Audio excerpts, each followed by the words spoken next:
ന്യായവിധി എന്ന് പറയുന്നൊരു വിഷയം എനിക്ക് നിങ്ങളോട് പറയേണ്ടി വരും. ശ്രദ്ധിച്ചോ, ഈ നിനവേ പട്ടണം ന്യായവിധിയിൽ നിന്ന് മാറി നിന്നു, എന്നാൽ ന്യായവിധി ഉണ്ട് കേട്ടോ. മാനസാന്തരപ്പെട്ടത് കൊണ്ടാണ് നിനവേ പട്ടണം ന്യായവിധിയിൽ നിന്ന് മാറി നിന്നത്. എന്നാൽ മാനസാന്തരപ്പെടാത്തവർക്ക് ന്യായവിധി എന്ന് പറയുന്നൊരു ബൃഹത്തായ സമ്പ്രദായമുണ്ട്. ആകയാൽ 3 ന്യായവിധികളെ ഞാൻ നിങ്ങളോട് പറയാം. ഒന്നാമത്തെ ന്യായവിധി എന്ന് പറയുന്നത് സകലവും അറിഞ്ഞവർക്ക് ഒരു ന്യായവിധി ഉണ്ട്. ശ്രദ്ധിച്ചു കേട്ടോ, സകലവും അറിഞ്ഞവർക്ക് ഒരു ന്യായവിധി ഉണ്ടത്രേ. എന്താണ് സകലവും അറിഞ്ഞവർ? ആരാണ് സകലവും അറിഞ്ഞവർ?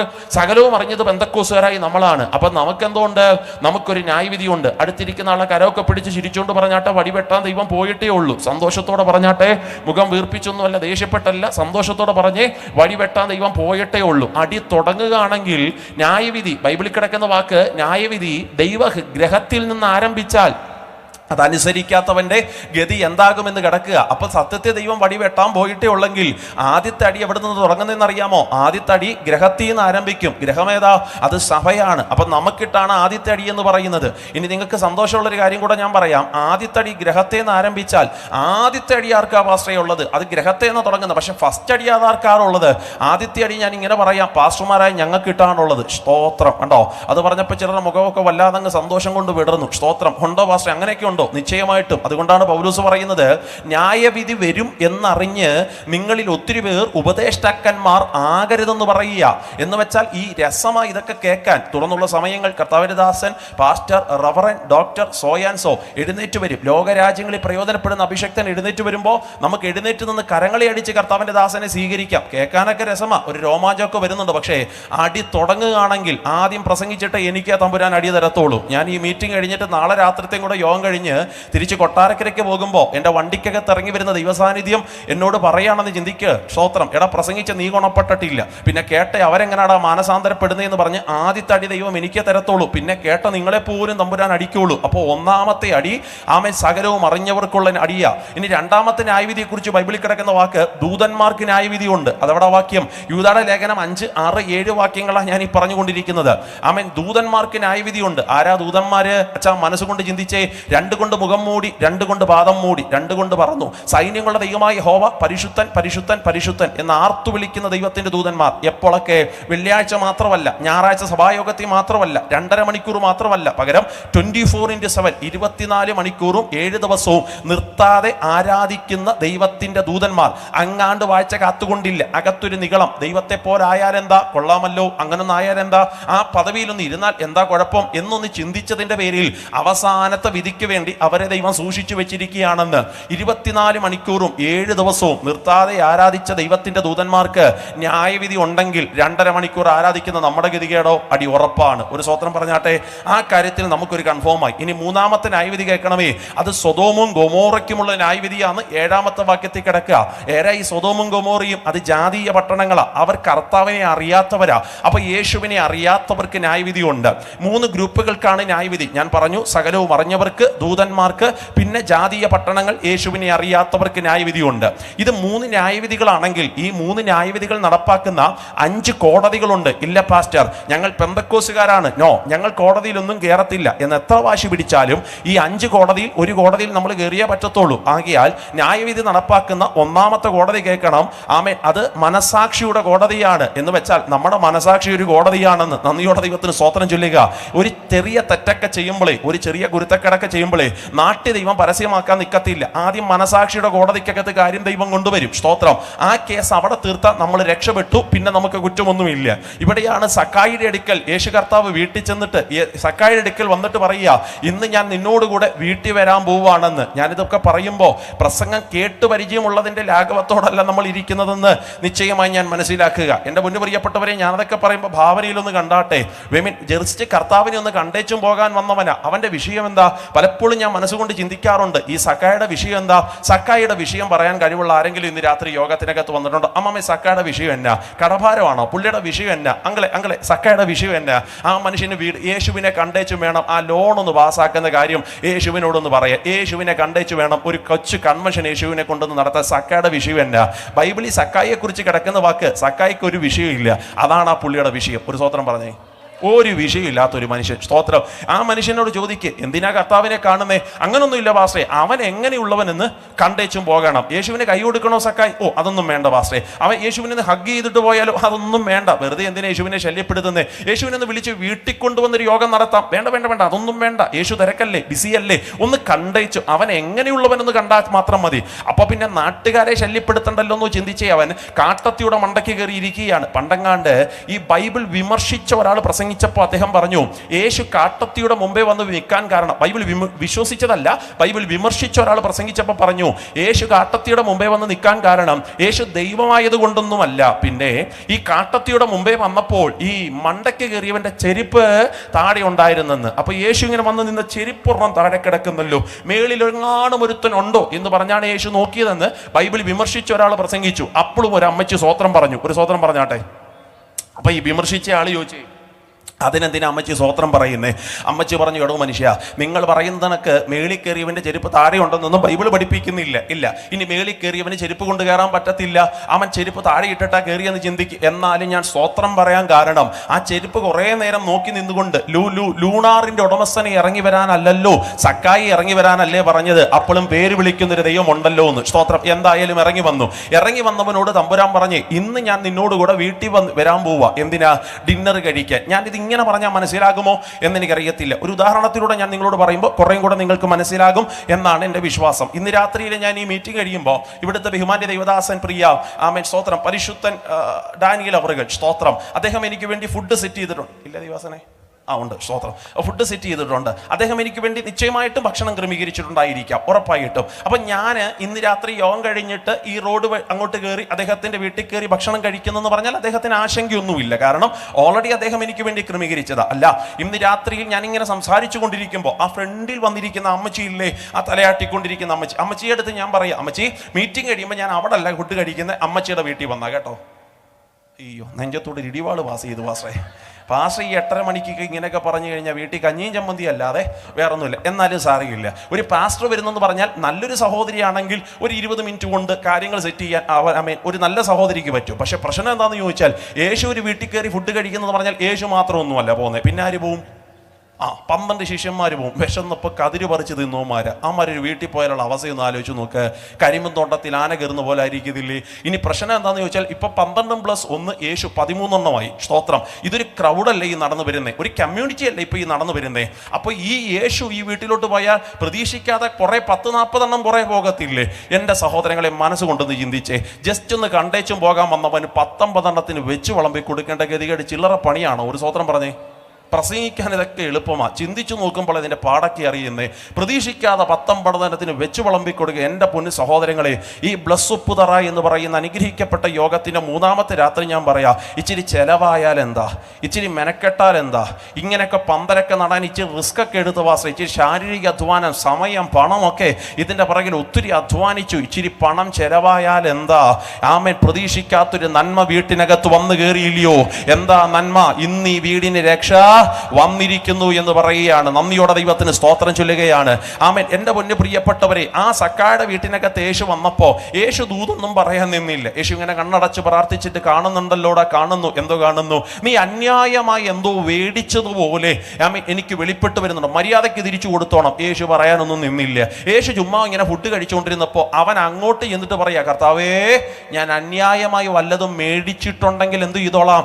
തിരിച്ചു കൊടുത്തോളാം എന്ന് പറയുക. അർത്ഥം, ഇപ്പോൾ സക്കായിയുടെ മനസാക്ഷി ഒരു കോടതിയായി മാറി. സക്കായുടെ ആരും ഒന്നും വേണ്ടിയില്ല, അവൻ ചെയ്ത തെറ്റ് ആരും പറഞ്ഞു കൊടുത്തില്ല. പക്ഷെ യേശുവിന്റെ പ്രസൻസ് വീട്ടിനകത്ത് വന്നപ്പോ സക്കായിയുടെ മനസ്സ് ഒരു കോടതിയായിട്ട് മാറുകയാണ്. അപ്പൊ 1-ാമത്തെ കോടതി നിങ്ങൾ കണ്ടോ? അത് മനസാക്ഷിയുടെ കോടതിയാണ്. എന്നാൽ 2-ാമത്തെ ഒരു കോടതി ഉണ്ട് കേട്ടോ. ആ കോടതി എന്ന് പറയുന്നത് ബാലശിക്ഷ നടപ്പാക്കുന്ന കോടതിയാണ്. ബൈബിളിന്റെ അടിസ്ഥാനത്തിൽ ഈ ബാലശിക്ഷ നടപ്പാക്കുന്ന കോടതിയിൽ ആരൊക്കെ ഉണ്ടെന്ന് അറിയാമോ?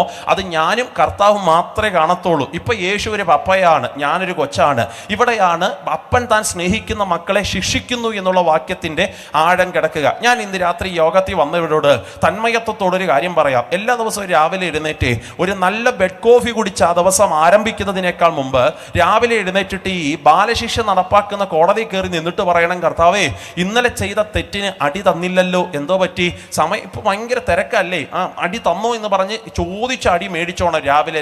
ഇല്ലെങ്കിൽ പലിശയ്ക്ക് ദൈവം വെക്കും. പലിശ പലിശയ്ക്ക് വെച്ചാൽ പലിശ ഉൾപ്പെടെ കിട്ടത്തുള്ളൂ. സ്തോത്രം. എനിക്ക് ഇന്നും ഓർമ്മയുണ്ട്, ഒരു മീറ്റിംഗ് കഴിഞ്ഞ് ഞാൻ പുറത്തോട്ട് ഇറങ്ങുമ്പോൾ ഒരു അമ്മച്ചി ഓടി വന്നിട്ട് എൻ്റെ അടുത്ത് പറഞ്ഞു, പാസ്റ്റേ കഴിഞ്ഞ 36 വർഷമായി ഞാൻ യേശുവിനെ അറിഞ്ഞിട്ട്. ഞാൻ പറഞ്ഞു ഒത്തിരി സന്തോഷം, എനിക്ക് 34 വയസ്സേ ഉള്ളൂ. അപ്പം ഞാൻ ജനിക്കുന്നതിന് 2 വർഷം മുമ്പ് ഈ മമ്മി രക്ഷിക്കപ്പെട്ടതാണ്. 36 വർഷമായി ഞാൻ യേശുവിനെ അറിഞ്ഞിട്ട്. ഞാൻ പറഞ്ഞു ഒത്തിരി ഒത്തിരി ദൈവം അനുഗ്രഹിക്കട്ടെ മമ്മി. അതല്ല പാസ്റ്റേ. ഞാൻ ചോദിച്ചു ഏതല്ല? ഈ 36 വർഷമായിട്ടും എൻ്റെ യേശു എന്നെ ഒരു കൊച്ചടി പോലും അടിച്ചിട്ടില്ല. ഭയങ്കര അഭിമാനത്തോടെ പറഞ്ഞത്. ഞാൻ എൻ്റെ മനസ്സിൽ ചിന്തിച്ചു, ഈ അമ്മച്ചിയോട് പറഞ്ഞില്ല കേട്ടോ, അറ്റാക്ക് വരാൻ സാധ്യതയുണ്ട്. അതുകൊണ്ട് ഞാൻ മനസ്സിൽ ചിന്തിച്ചു, എൻ്റെ കർത്താവേ 36 വർഷമായിട്ട് നീ ഒരു അടി പോലും കൊടുത്തിട്ടില്ലേ? അപ്പോൾ 36 വർഷത്തെ ഒരുമിച്ച് കൊടുക്കാതിരിക്കുകയാണോ? താങ്ങുകയല്ലോ ഈ അമ്മച്ചി ഇത്. എൻ്റെ മുന്ന് പ്രിയപ്പെട്ടവരെ, ഇത് പലിശയ്ക്ക് വെക്കാൻ സമ്മതിക്കരുത്. ഓരോ ദിവസവും രാവിലെ എഴുന്നേറ്റ് പ്രഭാത പ്രാർത്ഥന കയറി ഇരുന്നിട്ട് കൈ ഇങ്ങോട്ട് നീട്ടിപ്പിടിക്കണം. എന്നിട്ട് ദൈവത്തോട് പറയണം, ഇന്നലെ ഒരു കള്ളം പറഞ്ഞു, അടി തന്നില്ല, എന്താ അടി തരാഞ്ഞേ എന്ന് പറഞ്ഞ് അടി ചോദിച്ചു മേടിക്കണം. അതാണ് ബാലശിക്ഷ നടപ്പാക്കുന്ന കോടതി എന്ന് പറയുന്നത്.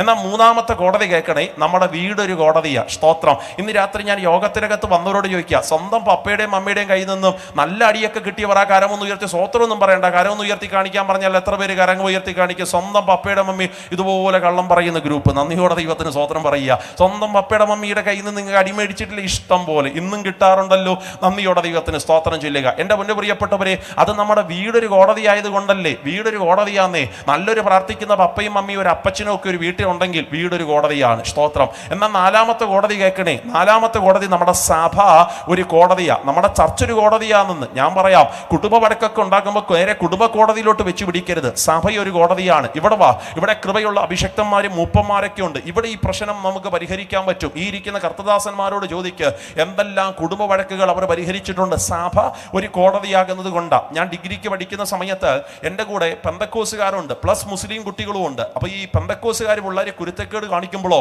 മുസ്ലിം കൂട്ടുകാർ പറയുന്നൊരു വാക്കുണ്ട്, എടാ എടാ എടാ എടാ എടാ എടാ നിന്റെ പാസ്റ്ററിനെ ഒന്ന് കാണട്ടാ. അർത്ഥം പാസ്റ്ററിനോട് പറഞ്ഞാൽ നിന്റെ കാര്യത്തിൽ ഒരു തീരുമാനമാകും. അതിനർത്ഥം പാസ്റ്റർ തൂക്കിക്കൊല്ലും എന്നുള്ള അർത്ഥമൊന്നുമില്ല. പക്ഷെ പാസ്റ്ററിനോട് പറഞ്ഞാൽ മിക്കവാറും നിന്റെ കാര്യത്തിൽ ഒരു തീരുമാനമാകും. അർത്ഥം സഭ ഒരു കോടതിയാണെന്നുള്ളത് കൊണ്ടാണ്. നാലാമത്തെ കോടതി സഭ ഒരു കോടതി. ഇനി അഞ്ചാമത്തെ കോടതി കേൾക്കട്ടെ.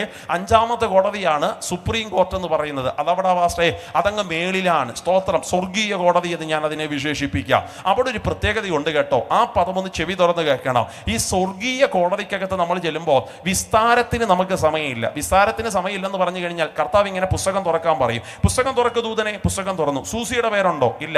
വെട്ടിയെടുത്ത് സൂസിയെ നരകത്തിലോട്ട് ഇട്ടു. അപ്പൊ സൂസി പറയും, കർത്താവേ ഒരു സെക്കൻഡ്, ഒരു കാര്യം പറയാനുണ്ട്. അപ്പൊ യേശു പറയും, മിണ്ടരുത്, ചുപ്പരഹോ. ഈ 4 കോടതിയിൽ പറയാൻ അവസരം തന്നേച്ചു. അവിടെ എങ്ങും മാനസാന്തരപ്പെടാതെ ഈ സാധനം എല്ലാം കൂടെ മേളിലോട്ട് കൊണ്ടുവന്നിട്ട് സമയമില്ല എൻ്റെ പൊന്നാൻറ്റി. പേരുണ്ടോ പുസ്തകത്തിനകത്ത്? പേരില്ല. വെട്ടിയെടുത്ത് നരകത്തിലോട്ട് ഇട്ടോ. ഇതാണ് സ്വർഗീയ കോടതി. അതുകൊണ്ട് ഇന്ന് രാത്രി ഞാൻ ഇതിനകത്തിരിക്കുന്നവരോട് ഒരു പ്രാരംഭ സന്ദേശം എന്നതുപോലെ പറയാം, ഇവിടെ പ്രശ്നം തീർക്കാതെ അവിടെ പോകല്ല്. അവിടെ ചെല്ലുമ്പോൾ നിന്റെ മുട്ട് വിറങ്ങലിക്കുകയും വരുത്. കരം അടിച്ച് ദൈവത്തിന് നന്ദി പറയാൻ കഴിയുന്നവരുണ്ടെങ്കിൽ ശക്തിയോടെ കരം ചേർത്തടിച്ച് ബലത്തോടെ ഹല്ലേലൂയ നന്ദിയോടെ ദൈവത്തിന് സ്തോത്രം ചൊല്ലുകയാണ്. അപ്പോൾ ഒന്ന്, മാനസാന്തരപ്പെട്ടില്ലെങ്കിൽ സംഭവിക്കുന്ന സ്തോത്രം ന്യായവിധിയാണ് ഈ വിഷയം എന്ന് പറയുന്നത്. ഇന്നേക്ക് ചില നാളുകൾക്ക് മുമ്പ് ഫോറസ്റ്റ് ഡിപ്പാർട്ട്മെന്റിൽ ഡെപ്യൂട്ടി റേഞ്ചറായി റിട്ടയർഡ് ആയ ഒരാളാണ് എൻ്റെ പിതാവ് എന്ന് പറയുന്നത്. സ്തോത്രം. എൻ്റെ അത്രയും ഹൈറ്റ് ഉണ്ട് കേട്ടോ. എന്നെക്കാൾ ഇരട്ടി വണ്ണമുണ്ട്. നെഞ്ചു മിരിച്ച് പുറത്തോട്ടിറങ്ങി നിന്ന് ആരാണ് അവിടെ എന്ന് ചോദിച്ചാൽ അന്നത്തെ കാലത്ത് ആരും ഒന്നും മിണ്ടത്തില്ല. അങ്ങനെ നടന്നുകൊണ്ടിരിക്കുന്ന ഒരു കാലഘട്ടം തനിക്കുണ്ടായിരുന്നു. പാറി നടക്കുന്ന ചെങ്കടിയൊക്കെ കരത്തിനകത്ത് ഇംഗ്ലാസ് സിന്താവ വിളിച്ച് നടന്നുകൊണ്ടിരിക്കുന്ന കാലഘട്ടം. പാർട്ടികളുടെ പിൻബലം. സ്തോത്രം. ദേശത്തിനകത്ത് അഭിമാനത്തോടെ തല ഉയർത്തിപ്പിടിച്ച് നടന്നുകൊണ്ടിരിക്കുന്ന ഒരു കാലഘട്ടം. തന്നെ ആർക്കും പണിയാൻ കഴിയില്ല, തന്നെ ആർക്കും മെരിക്കാൻ കഴിയില്ല. അങ്ങനെ നടന്നുകൊണ്ടിരിക്കുന്ന ഒരു കാലഘട്ടം. കൊട്ടാരക്കര ഒരു ബാറുണ്ട്. ആ ബാറിന്റെ പേര് ആകാശം എന്നാകട്ടോ. ആകാശ ബാർ അടയ്ക്കുന്നതായി എൻ്റെ അപ്പൻ്റെ സമയം എന്ന് പറയുന്നത്. അങ്ങാണ് ബാറ് തുറന്നില്ലെങ്കിൽ വീട്ടിൽ വാറ്റും എൻ്റെ അപ്പൻ. അത്രയും മാന്യന്മാരൊന്നും ഈ ദേശത്തിനകത്തുണ്ടെന്ന് എനിക്ക് തോന്നുന്നില്ല. സ്തോത്രം. ബാറ് തുറന്നില്ലെങ്കിൽ വീട്ടിൽ വാറ്റുന്ന എൻ്റെ അപ്പൻ. സ്തോത്രം. ആമേൻ. അപ്പൊ നിങ്ങൾ ചോദിക്കും, അപ്പൻ എങ്ങനെ അതറിയാം? ഞാൻ പറഞ്ഞല്ലോ, ഫോറസ്റ്റ് ഡിപ്പാർട്ട്മെന്റ് റിട്ടയർഡ് ആയതുകൊണ്ട് പരിപാടി എനിക്ക് നന്നായിട്ട് അറിയുകയും ചെയ്യും. അങ്ങനെ നടന്നുകൊണ്ടിരിക്കുന്ന ഒരു കാലഘട്ടം. ഞങ്ങളുടെ വീടിനോട് ചേർന്ന ഒരു ഔട്ട് ഹൗസ് ഉണ്ട്. അവിടെ രാത്രിയിൽ നിശ്ചിത സമയം കഴിയുമ്പോൾ കൂട്ടുകാരുമായിട്ടൊക്കെ കയറി വന്ന് മദ്യവെച്ച് അങ്ങനെ നടന്നുകൊണ്ടിരിക്കുന്ന ഒരു വല്ലാത്ത കാലഘട്ടം. ആമേൻ. ആ കാലഘട്ടത്തിനകത്താണ് ഓടനാവട്ടമാണ് എൻ്റെ ദേശം. കൊട്ടാരക്കരയ്ക്ക് സമീപം 9 കിലോമീറ്ററുകൾ മാറി ഒരു കൊച്ചു ഗ്രാമപ്രദേശമാണ് ഈ ഓടനാവട്ടം എന്ന് പറയുന്നത്. ഈ ഓടനാവട്ടത്തിൻ്റെ അപ്പൻ്റെ കാലഘട്ടത്തിൽ അവർ ചെറുപ്പക്കാരെല്ലാം കൂടെ നേർന്ന് നടത്തിയ ഒരു പുതിയ ക്ലബ്ബാണ് വികാസ് എന്ന് പറയുന്ന ഒരു ക്ലബ്ബ്. ആ ക്ലബിനകത്ത് ചീട്ട് കളിക്കാൻ പോയിരുന്നതാണ് എൻ്റെ അപ്പൻ എന്ന് പറയുന്നത്. അന്ന് കോറം തികഞ്ഞില്ല. കോറം എന്ന് പറഞ്ഞാൽ നിങ്ങൾക്ക് മനസ്സിലായോ എന്ന് എനിക്കറിയത്തില്ല. സഹോദരന്മാർക്ക് മനസ്സിലാകാൻ അവരുടെ തലയാട്ടൊക്കെ കാണുമ്പോൾ മനസ്സിലായി വാസേ. കോറം എന്ന് പറഞ്ഞാൽ ആൾക്കാർ തികഞ്ഞില്ല. ആളുകൾ തികയാതെ വന്നപ്പോൾ കളിക്കുന്നവർ കളിക്കാൻ വന്നവർ കളിക്കാതെ തിരിച്ചുപോയി. ഞായറാഴ്ച ദിവസം ഒറ്റപ്പെട്ട എൻ്റെ അപ്പൻ സമയം കളയാൻ ഇനി എന്നാ പരിപാടി? ആ സമയത്ത് എൻ്റെ അപ്പൻ്റെ പ്രധാനപ്പെട്ട ചിന്തകളിൽ ഒന്നാണ് പെന്തക്കോസുകാരെ കളിയാക്കുക എന്ന് പറഞ്ഞു കഴിഞ്ഞാൽ ഇവർ ഈ ശബ്ദം ഉണ്ടാക്കുന്ന ഗ്രൂപ്പാ അല്ല. പൊതുവേ നമുക്ക് നാട്ടുകാർക്ക് നമ്മളെക്കുറിച്ചൊരു പരാതിയും അങ്ങനെ നമുക്ക് ഇച്ചിരി ശബ്ദം കൂടുതലാണെന്നാ. എൻ്റെ പൊന്നു പ്രിയപ്പെട്ടവരെ, നമ്മുടെ ശബ്ദം ഉണ്ടാക്കുന്നതല്ല, ഉണ്ടായി പോകുന്നതാണ്. നന്ദിയോടെ ഞാൻ ദൈവത്തിന് സ്തോത്രം ചൊല്ലുന്നു. അങ്ങാണ്ട് പണ്ടൊരു അമ്മച്ചി ഈ മിക്സി എടുത്ത് ഇങ്ങനെ ചോദിച്ചു പോൽ ശബ്ദം ഉണ്ടാക്കാതെ മാവ് ഒന്ന് അരച്ച് തരാമോ എന്ന്. അപ്പം മിക്സി ഇങ്ങനെ തിരിച്ച് തൊഴുകയോടെ പറഞ്ഞെന്ന് നല്ലോണം മാവ് അരച്ചിട്ടുണ്ടെങ്കിൽ ഇച്ചിരി ശബ്ദമൊക്കെ ഉണ്ടാക്കുമെന്ന്. സ്തോത്രം. എൻ്റെ പൊന്നു പ്രിയപ്പെട്ടവരെ, അങ്ങാണ്ടൊരു ഫുട്ബോൾ കളി ഏതോ രാജ്യത്തിനകത്ത് നടന്നപ്പോഴോ ഓടനാവട്ടത്തെ പ്രാന്ത പ്രദേശത്തിനകത്ത് ഇരിക്കുന്ന സ്തോത്രം ഹോളിനകത്തിരിക്കുന്ന സോഫയ്ക്കകത്തിരിക്കുന്ന 8ാം ക്ലാസ്സിൽ പഠിക്കുന്ന ഞങ്ങളൊരു ചെറുപ്പക്കാരൻ ചെറുക്കൻ, അവൻ ഈ 42 ഇഞ്ച് വലിപ്പമുള്ള സ്ക്രീനകത്തൂടെ TV-ക്കകത്തൂടെ ഇരുന്ന് ഗോളടിക്കുന്ന സമയത്തിന്റെ കാഴ്ച കണ്ടപ്പോൾ അവൻ സോഫയിൽ നിന്ന് ചാടി അങ്ങ് എഴുന്നേറ്റച്ച. എന്നിട്ട് ഫ്രണ്ടിലിരിക്കുന്ന അവന്റെ മിച്ചറും തട്ടിത്തെറിപ്പിച്ച് അവൻ കാലൊക്കെ എടുത്ത് വീശിയടിക്കാൻ തുടങ്ങി. ചെറുക്ക, ഫുട്ബോളിൽ നടക്കുന്നത് രാജ്യങ്ങൾക്കപ്പുറമാ. ഓടനാവട്ടത്ത് നീരുന്ന് എന്തിനാ കാലെടുത്ത് വീശുന്നതെന്ന് ചോദിച്ചാൽ അവൻ പറയും അവന്റെ സ്പോർട്സ്മാൻ സ്പിരിറ്റാന്ന്. അങ്ങനാണെങ്കിൽ ചങ്കിലെ ചോര തന്ന് നമ്മളെ വീണ്ടെടുത്ത യേശുവിനെ ആരാധിക്കുമ്പോൾ ഇച്ചിരി ശബ്ദം ഉണ്ടാക്കുന്നതിൽ തെറ്റില്ലെന്നാണ് എൻ്റെ വിശ്വാസം. നന്ദിയോടെ ദൈവത്തിന് സ്തോത്രം ചൊല്ലുന്നു. എന്നാൽ എൻ്റെ അപ്പൻ ആ കാലഘട്ടത്തിനൊക്കെ തുറക്കെ ചോദിക്കുമായിരുന്നു, നിന്റെ ദൈവത്തിന് എന്നാടാ ചെവി കേൾക്കാൻ പാടില്ലേ? ക്രിസ്ത്യാനിയുടെ ദൈവത്തിന് എന്നാ പൊട്ടുണ്ടോ? എന്തിനെങ്ങനെ ശബ്ദം ഉയർത്തി ആരാധിക്കുന്നേ? ശബ്ദം താഴ്ത്തി പ്രാർത്ഥിക്ക്. ഈ കഴിഞ്ഞ ദിവസം ജോൺ ബ്രിട്ടാസും പറഞ്ഞായിരുന്നു പെന്തക്കോസുകാർക്ക് ഇച്ചിരി ശബ്ദം കൂടുതലാണെന്ന്. എൻ്റെ പൊന്നു പ്രിയപ്പെട്ടവരെ, ഇന്ന് രാത്രി എൻ്റെ ഹൃദയത്തെ തൊട്ട് ഞാൻ പറയാം, ഈ വന്നിരുന്നപ്പോ അറിയാതെ ദൈവം നടത്തിയ വിധങ്ങളെ ഓർക്കുമ്പോൾ അങ്ങ് സ്തോത്രം പറഞ്ഞു പോകുന്നതാണ്. 2025 പിന്നിട്ട വഴിയാത്രകളെ ഓർക്കുമ്പോൾ ആയിരക്കണക്കിന് ആക്സിഡന്റുകൾ നടമാടി നിന്ന റോഡ് സൈഡുകൾക്കകത്ത് നമ്മുടെ വാഹനങ്ങളെ ദൈവം സൂക്ഷിച്ചു എന്ന് മനസ്സിനകത്ത് വരുന്ന ചിന്ത നിമിത്തം അറിയാതെ ദൈവത്തിന് നമ്മളങ്ങ് സ്തോത്രം പറഞ്ഞു പോകുന്നതാ. ഇന്ന് രാത്രിയിൽ ആരാധിച്ചു കൊണ്ടിരിക്കുന്നവരോടുള്ള എൻ്റെ ഒരു കൊച്ചു ചോദ്യം ഞാൻ ചോദിക്കട്ടെ, കഴിച്ച ആഹാരത്തിന്റെ ശക്തിയാണോ, എടുത്ത മെഡിസിന്റെ പ്രാപ്തിയാണോ, നോക്കിയ ഡോക്ടർമാരുടെ കഴിവാണോ? അല്ല. ഇന്ന് രാത്രിയിൽ ഈ യോഗത്തിനകത്തും വന്നിരുന്ന കരമടിക്കാൻ കഴിഞ്ഞെങ്കിൽ, ആ കരമുയർത്തി സ്തോത്രം പറയാൻ കഴിഞ്ഞെങ്കിൽ, ഹൃദയം തുറന്ന് ദൈവത്തെ ആരാധിക്കാൻ കഴിഞ്ഞെങ്കിൽ, അത് കഴിച്ച ആഹാരത്തിന്റെ ശക്തിയല്ല, എടുത്ത മെഡിസിന്റെ പ്രാപ്തിയല്ല, നോക്കിയ ഡോക്ടർമാരുടെ കഴിവല്ല. എൻ്റെ യേശു അപ്പായുടെ കരം എൻ്റെ വലത് കരത്തോട് ചേർത്ത് പിടിച്ചതാണ്. ഈ കഴിഞ്ഞ കുറച്ച് നാളുകൾക്ക് മുമ്പ് കോവിഡ് പടം നടമാടിയപ്പോ നമ്മുടെ സമപ്രായത്തിലുള്ള പലതിനെയും പെട്ടിക്കകത്ത് വാരിവെച്ച് അവസാനത്തെ വിശുദ്ധ ചുംബനം കൊടുക്കാൻ കഴിയാതെ അന്ത്യയാത്രയ്ക്ക് ദൂരെ നിന്ന് ടാറ്റ പറഞ്ഞു വിടുമ്പോഴോ ഈ രാത്രിയിൽ ആയുസ്സോടെ ആരോഗ്യത്തോടെ ബലത്തോടെ വന്നിരിക്കാൻ കഴിഞ്ഞെങ്കിൽ അറിയാതെ നമ്മൾ ദൈവത്തിന് സ്തോത്രം അങ്ങ് പറഞ്ഞു പോകുന്നതല്ലേ പ്രിയപ്പെട്ടവരെ? നന്ദിയോടെ ഇന്ന് രാത്രി ഞാൻ എൻ്റെ ദൈവത്തിന് സ്തോത്രം ചൊല്ലുകയാണ്. രക്തത്താൽ ക്ഷയമെടുക്കുകയാണ്. ആമേൻ. അങ്ങനെ കളിയാക്കിക്കൊണ്ടിരിക്കുന്ന എൻ്റെ അപ്പൻ ആ ഞായറാഴ്ച ദിവസം ചീട്ട് കളിക്കാൻ കോറം തികയാതിരുന്നപ്പോൾ ഒരു കടമുറിക്ക് അപ്പുറത്താണ് ആരാധന നടക്കുന്നത്. ഇന്നത്തെ ഷാരോൺ ദൈവസഭയുടെ തുടക്ക കാലഘട്ടം ഓടനാവട്ടം ചർച്ചിന്റെ. ഇന്ന് ആ സഭ അനുഗ്രഹിക്കപ്പെട്ട സഭയാണ്. എൻ്റെ അറിവ് ശരിയാണെങ്കിൽ ഏകദേശം 10, 180, 60, 70ഓളം കുടുംബങ്ങളുള്ള അനുഗ്രഹിക്കപ്പെട്ടൊരു സഭയാണ് ഇന്ന് ഓടനാവട്ടം ഷാരോൺ ദൈവസഭ. എന്നാൽ അതിന്റെ തുടക്ക കാലഘട്ടം സ്തോത്രം ഇതിനോട് ചോർന്നിരിക്കുന്ന സ്ഥലത്താണ് അവർ ആരാധന നടത്തുന്നത്. എന്നാൽ പിന്നെ അവിടെ പോയിരുന്ന് ഇതെന്നാ പരിപാടി എന്നറിയാൻ വേണ്ടിയിട്ട് ആ കൈലിയൊക്കെ ഉടുത്തുകൊണ്ട് അതിന്റെ ഏറ്റവും പുറകുവശത്ത് പോയിരുന്നതാണ് എൻ്റെ അപ്പൻ എന്ന് പറയുന്നത്. താൻ അവിടെ ചെന്നിരിക്കുമ്പോൾ അന്നവിടെ പ്രസംഗിക്കുന്ന ഒരു സാറാ കേട്ടോ. ആ സാറ് പ്രസംഗിക്കുന്നത് ക്രൂശിനെയും കുറിച്ചുമാണ്. ഞാൻ ഈ പറയുന്നത് പോലൊന്നുമല്ല. പാഷൻ ഓഫ് ക്രൈസ്റ്റ് കാണുന്നതിനേക്കാൾ തന്മയത്വത്തോടെ തനതായ ഭാഷയിൽ യേശുവിൻ്റെ ക്രൂശ് അങ്ങനെ വിശദീകരിക്കാൻ തുടങ്ങിയപ്പോൾ എൻ്റെ അപ്പൻ്റെ മനസ്സിനകത്തൊരു ചിന്ത, ക്രൂശിൽ എനിക്ക് വേണ്ടി മരിച്ചൊരു ദൈവമുണ്ടോ? അങ്ങനാണെങ്കിൽ അതല്ലേ ജീവനുള്ള ദൈവം, സ്നേഹസ്വരൂപനായ ദൈവം. ഇതുവരെയും താൻ ആരാധിച്ചു കൊണ്ടിരുന്ന പല ദൈവങ്ങളും പല അവതാരങ്ങളും പലതിനെ സംഹരിക്കാൻ വേണ്ടി ഇറങ്ങി വന്നതാ. എന്നാൽ ഒന്നിനെ കൊന്നു തീർക്കാനല്ല, പകരം തന്നെത്താൻ ബലിയർപ്പിക്കാൻ ഇറങ്ങി വന്നൊരു ജീവനുള്ള ദൈവം, സ്നേഹസ്വരൂപനായവൻ. ആ ദൈവത്തെയല്ലേ ആരാധിക്കേണ്ടത്? തന്റെ മനസ്സിനകത്ത് ചിന്തകൾ ജനിക്കാൻ തുടങ്ങി. ആകെ അവിടെ മുതൽ താൻ ദിവസങ്ങൾ എണ്ണാൻ തുടങ്ങി. തിങ്കൾ, ചൊവ്വ, ബുധൻ, വ്യാഴം, വെള്ളി, ശനി, ഞായറാഴ്ച എങ്ങനെയെങ്കിലും എത്തണം. ഈ സാറിന്റെ അടുക്കൽ വീണ്ടും ഒന്നുകൂടെ ചെല്ലണം. കഴിഞ്ഞ ആഴ്ച കേട്ട വിഷയത്തിന്റെ ചോദ്യങ്ങളുടെ മറുപടി ഒന്ന് മേടിച്ചെടുക്കണം. അങ്ങനെ അടുത്ത ഞായറാഴ്ച മനഃപൂർവ്വം എൻ്റെ അപ്പൻ ഈ ഹോളിലേക്ക് കയറി ചെല്ലുക. അവിടെ ചെന്നപ്പോൾ അവരെല്ലാം കൂടെ ഇങ്ങോട്ട് ഇറങ്ങി വരിക. അപ്പൻ ചോദിച്ചു, അതെന്താ സാറേ ഇന്ന് ആരാധനയില്ലേ? അപ്പൊ സാറ് ചോദിച്ചു, ആരിത് അർജുനൻകുട്ടിയോ? ഈ ആഴ്ച വന്നോ? സന്തോഷം, ആരാധനയുണ്ട് അർജുനൻകുട്ടി. അതിനേക്കാൾ മുമ്പ് നമുക്കൊരു ശുശ്രൂഷയുണ്ട്. അപ്പൊ ചോദിച്ചു, എന്നത്? സ്നാന ശുശ്രൂഷ. അപ്പം കേട്ടിട്ടുണ്ട്, പക്ഷെ കണ്ടിട്ടില്ല. ഞാനും കൂടെ ഒന്ന് വന്നോട്ടെ. പിന്നെന്താ? കൊട്ടാരക്കര പുലമൺതോട്. ഈ സാധാരണ പെന്തക്കോസുകാരായ നമ്മളെ കുറിച്ച് നാട്ടുകാർ പൊതുവെ പറയുന്ന ഒരു കളിയാക്കൽ വാക്കുണ്ട്, അവൻ കലക്കവെള്ളത്തിൽ മുങ്ങാൻ പോയവനാ. സത്യമാ, കഴിഞ്ഞ രാത്രി മഴയുടെ പെയ്ത്തിനകത്ത് കലക്കവെള്ളമായി കിടക്കുന്ന കൊട്ടാരക്കര പുലമൺതോട്, അതിനകത്താണ് ഈ സ്നാനം നടക്കുന്നത്. അങ്ങനെ സ്നാപകൻ 4 പേരെ ഇറക്കി നിർത്തി സ്നാനപ്പെടുത്തി കഴിഞ്ഞ അനന്തരം അവസാനത്തൊരു ചോദ്യം ചോദിക്കും. അതെല്ലായിടത്തും ചോദിക്കും, ഉപ്പുതറയിലും ചോദിക്കുമെന്നാണ് എൻ്റെ ചിന്ത. ചോദ്യം ഇങ്ങനെയാ, ഈ കൂടിയിരിക്കുന്ന ജനസമൂഹത്തോടാണ് എൻ്റെ ചോദ്യം എന്ന് പറയുന്നത്. ഈ 4 പേരെ സ്നാനപ്പെടുത്തി കഴിഞ്ഞ അനന്തരം സ്നാപകന്റെ അവസാനത്തെ ചോദ്യത്തിന്റെ ഡെപ്ത് കണ്ടോ? ഈ കൂട്ടത്തിൽ ആർക്കെങ്കിലും ഈ യേശുവിനെ വേണമെങ്കിൽ, ഇത് കർത്താവിന്റെ കൽപ്പനയാണെന്നൊരു ബോധ്യം നിങ്ങളുടെ അകത്ത് ഭരിക്കുന്നെങ്കിൽ, ജഡരക്തങ്ങളോട് ചോദിക്കേണ്ട, മാംസരക്തങ്ങളോട് ആലോചന ചോദിക്കേണ്ട. വെള്ളം സ്നാനമേൽക്കുന്നതിന് എന്ത് വിരോധം? നിങ്ങൾക്ക് ഈ വെള്ളത്തിലേക്ക് ഇറങ്ങി വരാം എന്ന് പറഞ്ഞ ആമയും പറയും. അങ്ങനെ ആരും പോകാറില്ല. ആകെ ഈ സാറും ചോദിച്ചു, ഈ കൂടിയിരിക്കുന്നവർ ആർക്കെങ്കിലും യേശുവിനെ വേണമോ?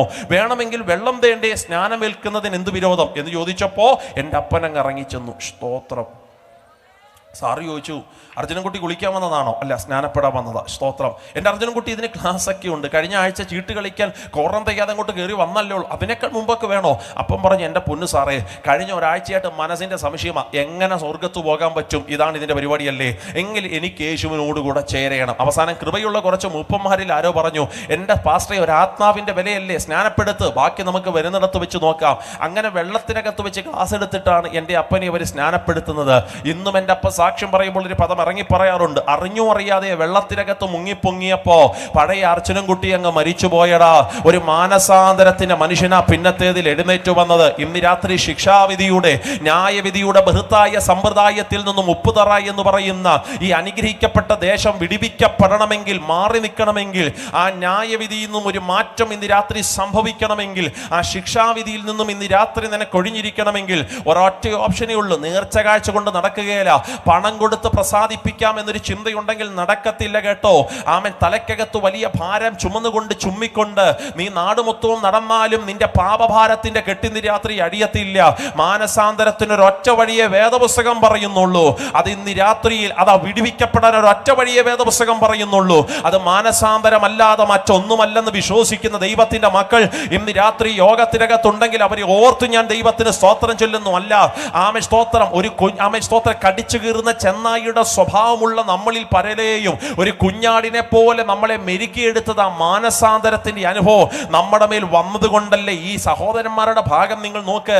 ഒരു പക്ഷെ എന്നെക്കാൾ തടിയും തണ്ടിയുമൊക്കെയുള്ള കൈമുഷ്ടികളൊക്കെ ചുരുട്ടിപ്പിടിച്ച് മേളിലോട്ട് കയറ്റിവെച്ച് ആരടാ അവിടെ എന്ന് ചോദിച്ചാൽ തിരിച്ചെന്തേലും പറഞ്ഞാലും 10 അങ്ങോട്ട് പറയാൻ പ്രാപ്തിയുള്ളവർ നമ്മുടെ കൂട്ടത്തിനകത്തുണ്ടായിരുന്നില്ലേ? പക്ഷെ ഇന്ന് മാറി കേട്ടോ. ഇന്നൊന്നടിച്ചാലും മറുകരണം കാണിച്ചു കൊടുക്കാൻ പാകത്തിൽ നമ്മുടെ അകത്ത് കിട്ടിയ മാനസാന്തരത്തിന്റെ അനുഭവം ചെറുതല്ലെന്ന് വിശ്വസിക്കുന്നവർക്കായി നന്ദിയോടെ ഇന്ന് രാത്രി ഞാൻ ദൈവത്തിന് സ്തോത്രം ചൊല്ലുക. ആകയാൽ മാനസാന്തരം എന്ന് പറയുന്ന സംഭവമുണ്ട്. ഇവിടെ നിനവേ പട്ടണം മാനസാന്തരപ്പെട്ടപ്പോ അവരുടെ ശിക്ഷാവിധിയിൽ നിന്ന് ദൈവം അവരെ ഒഴിച്ചു മാറ്റുകയാണ്. ഈ മാനസാന്തരപ്പെട്ട പട്ടണത്തെ കുറിച്ചൊരു വാക്യമാ ഇന്ന് രാത്രി നമ്മൾ വായിച്ചു കേൾക്കപ്പെട്ട വാക്യം എന്ന് പറയുന്നത്. മാനസാന്തരപ്പെട്ടവരോട് ദൈവം പറയുന്ന ഏറ്റവും കാതലായ ഒരു വാക്ക് നിങ്ങൾ കണ്ടോ? ഇപ്പോഴോ ഞാൻ അവന്റെ മുഖം നിന്റെ മേൽ നിന്നും ഒടിച്ചു കളയും എന്ന് പറയുക.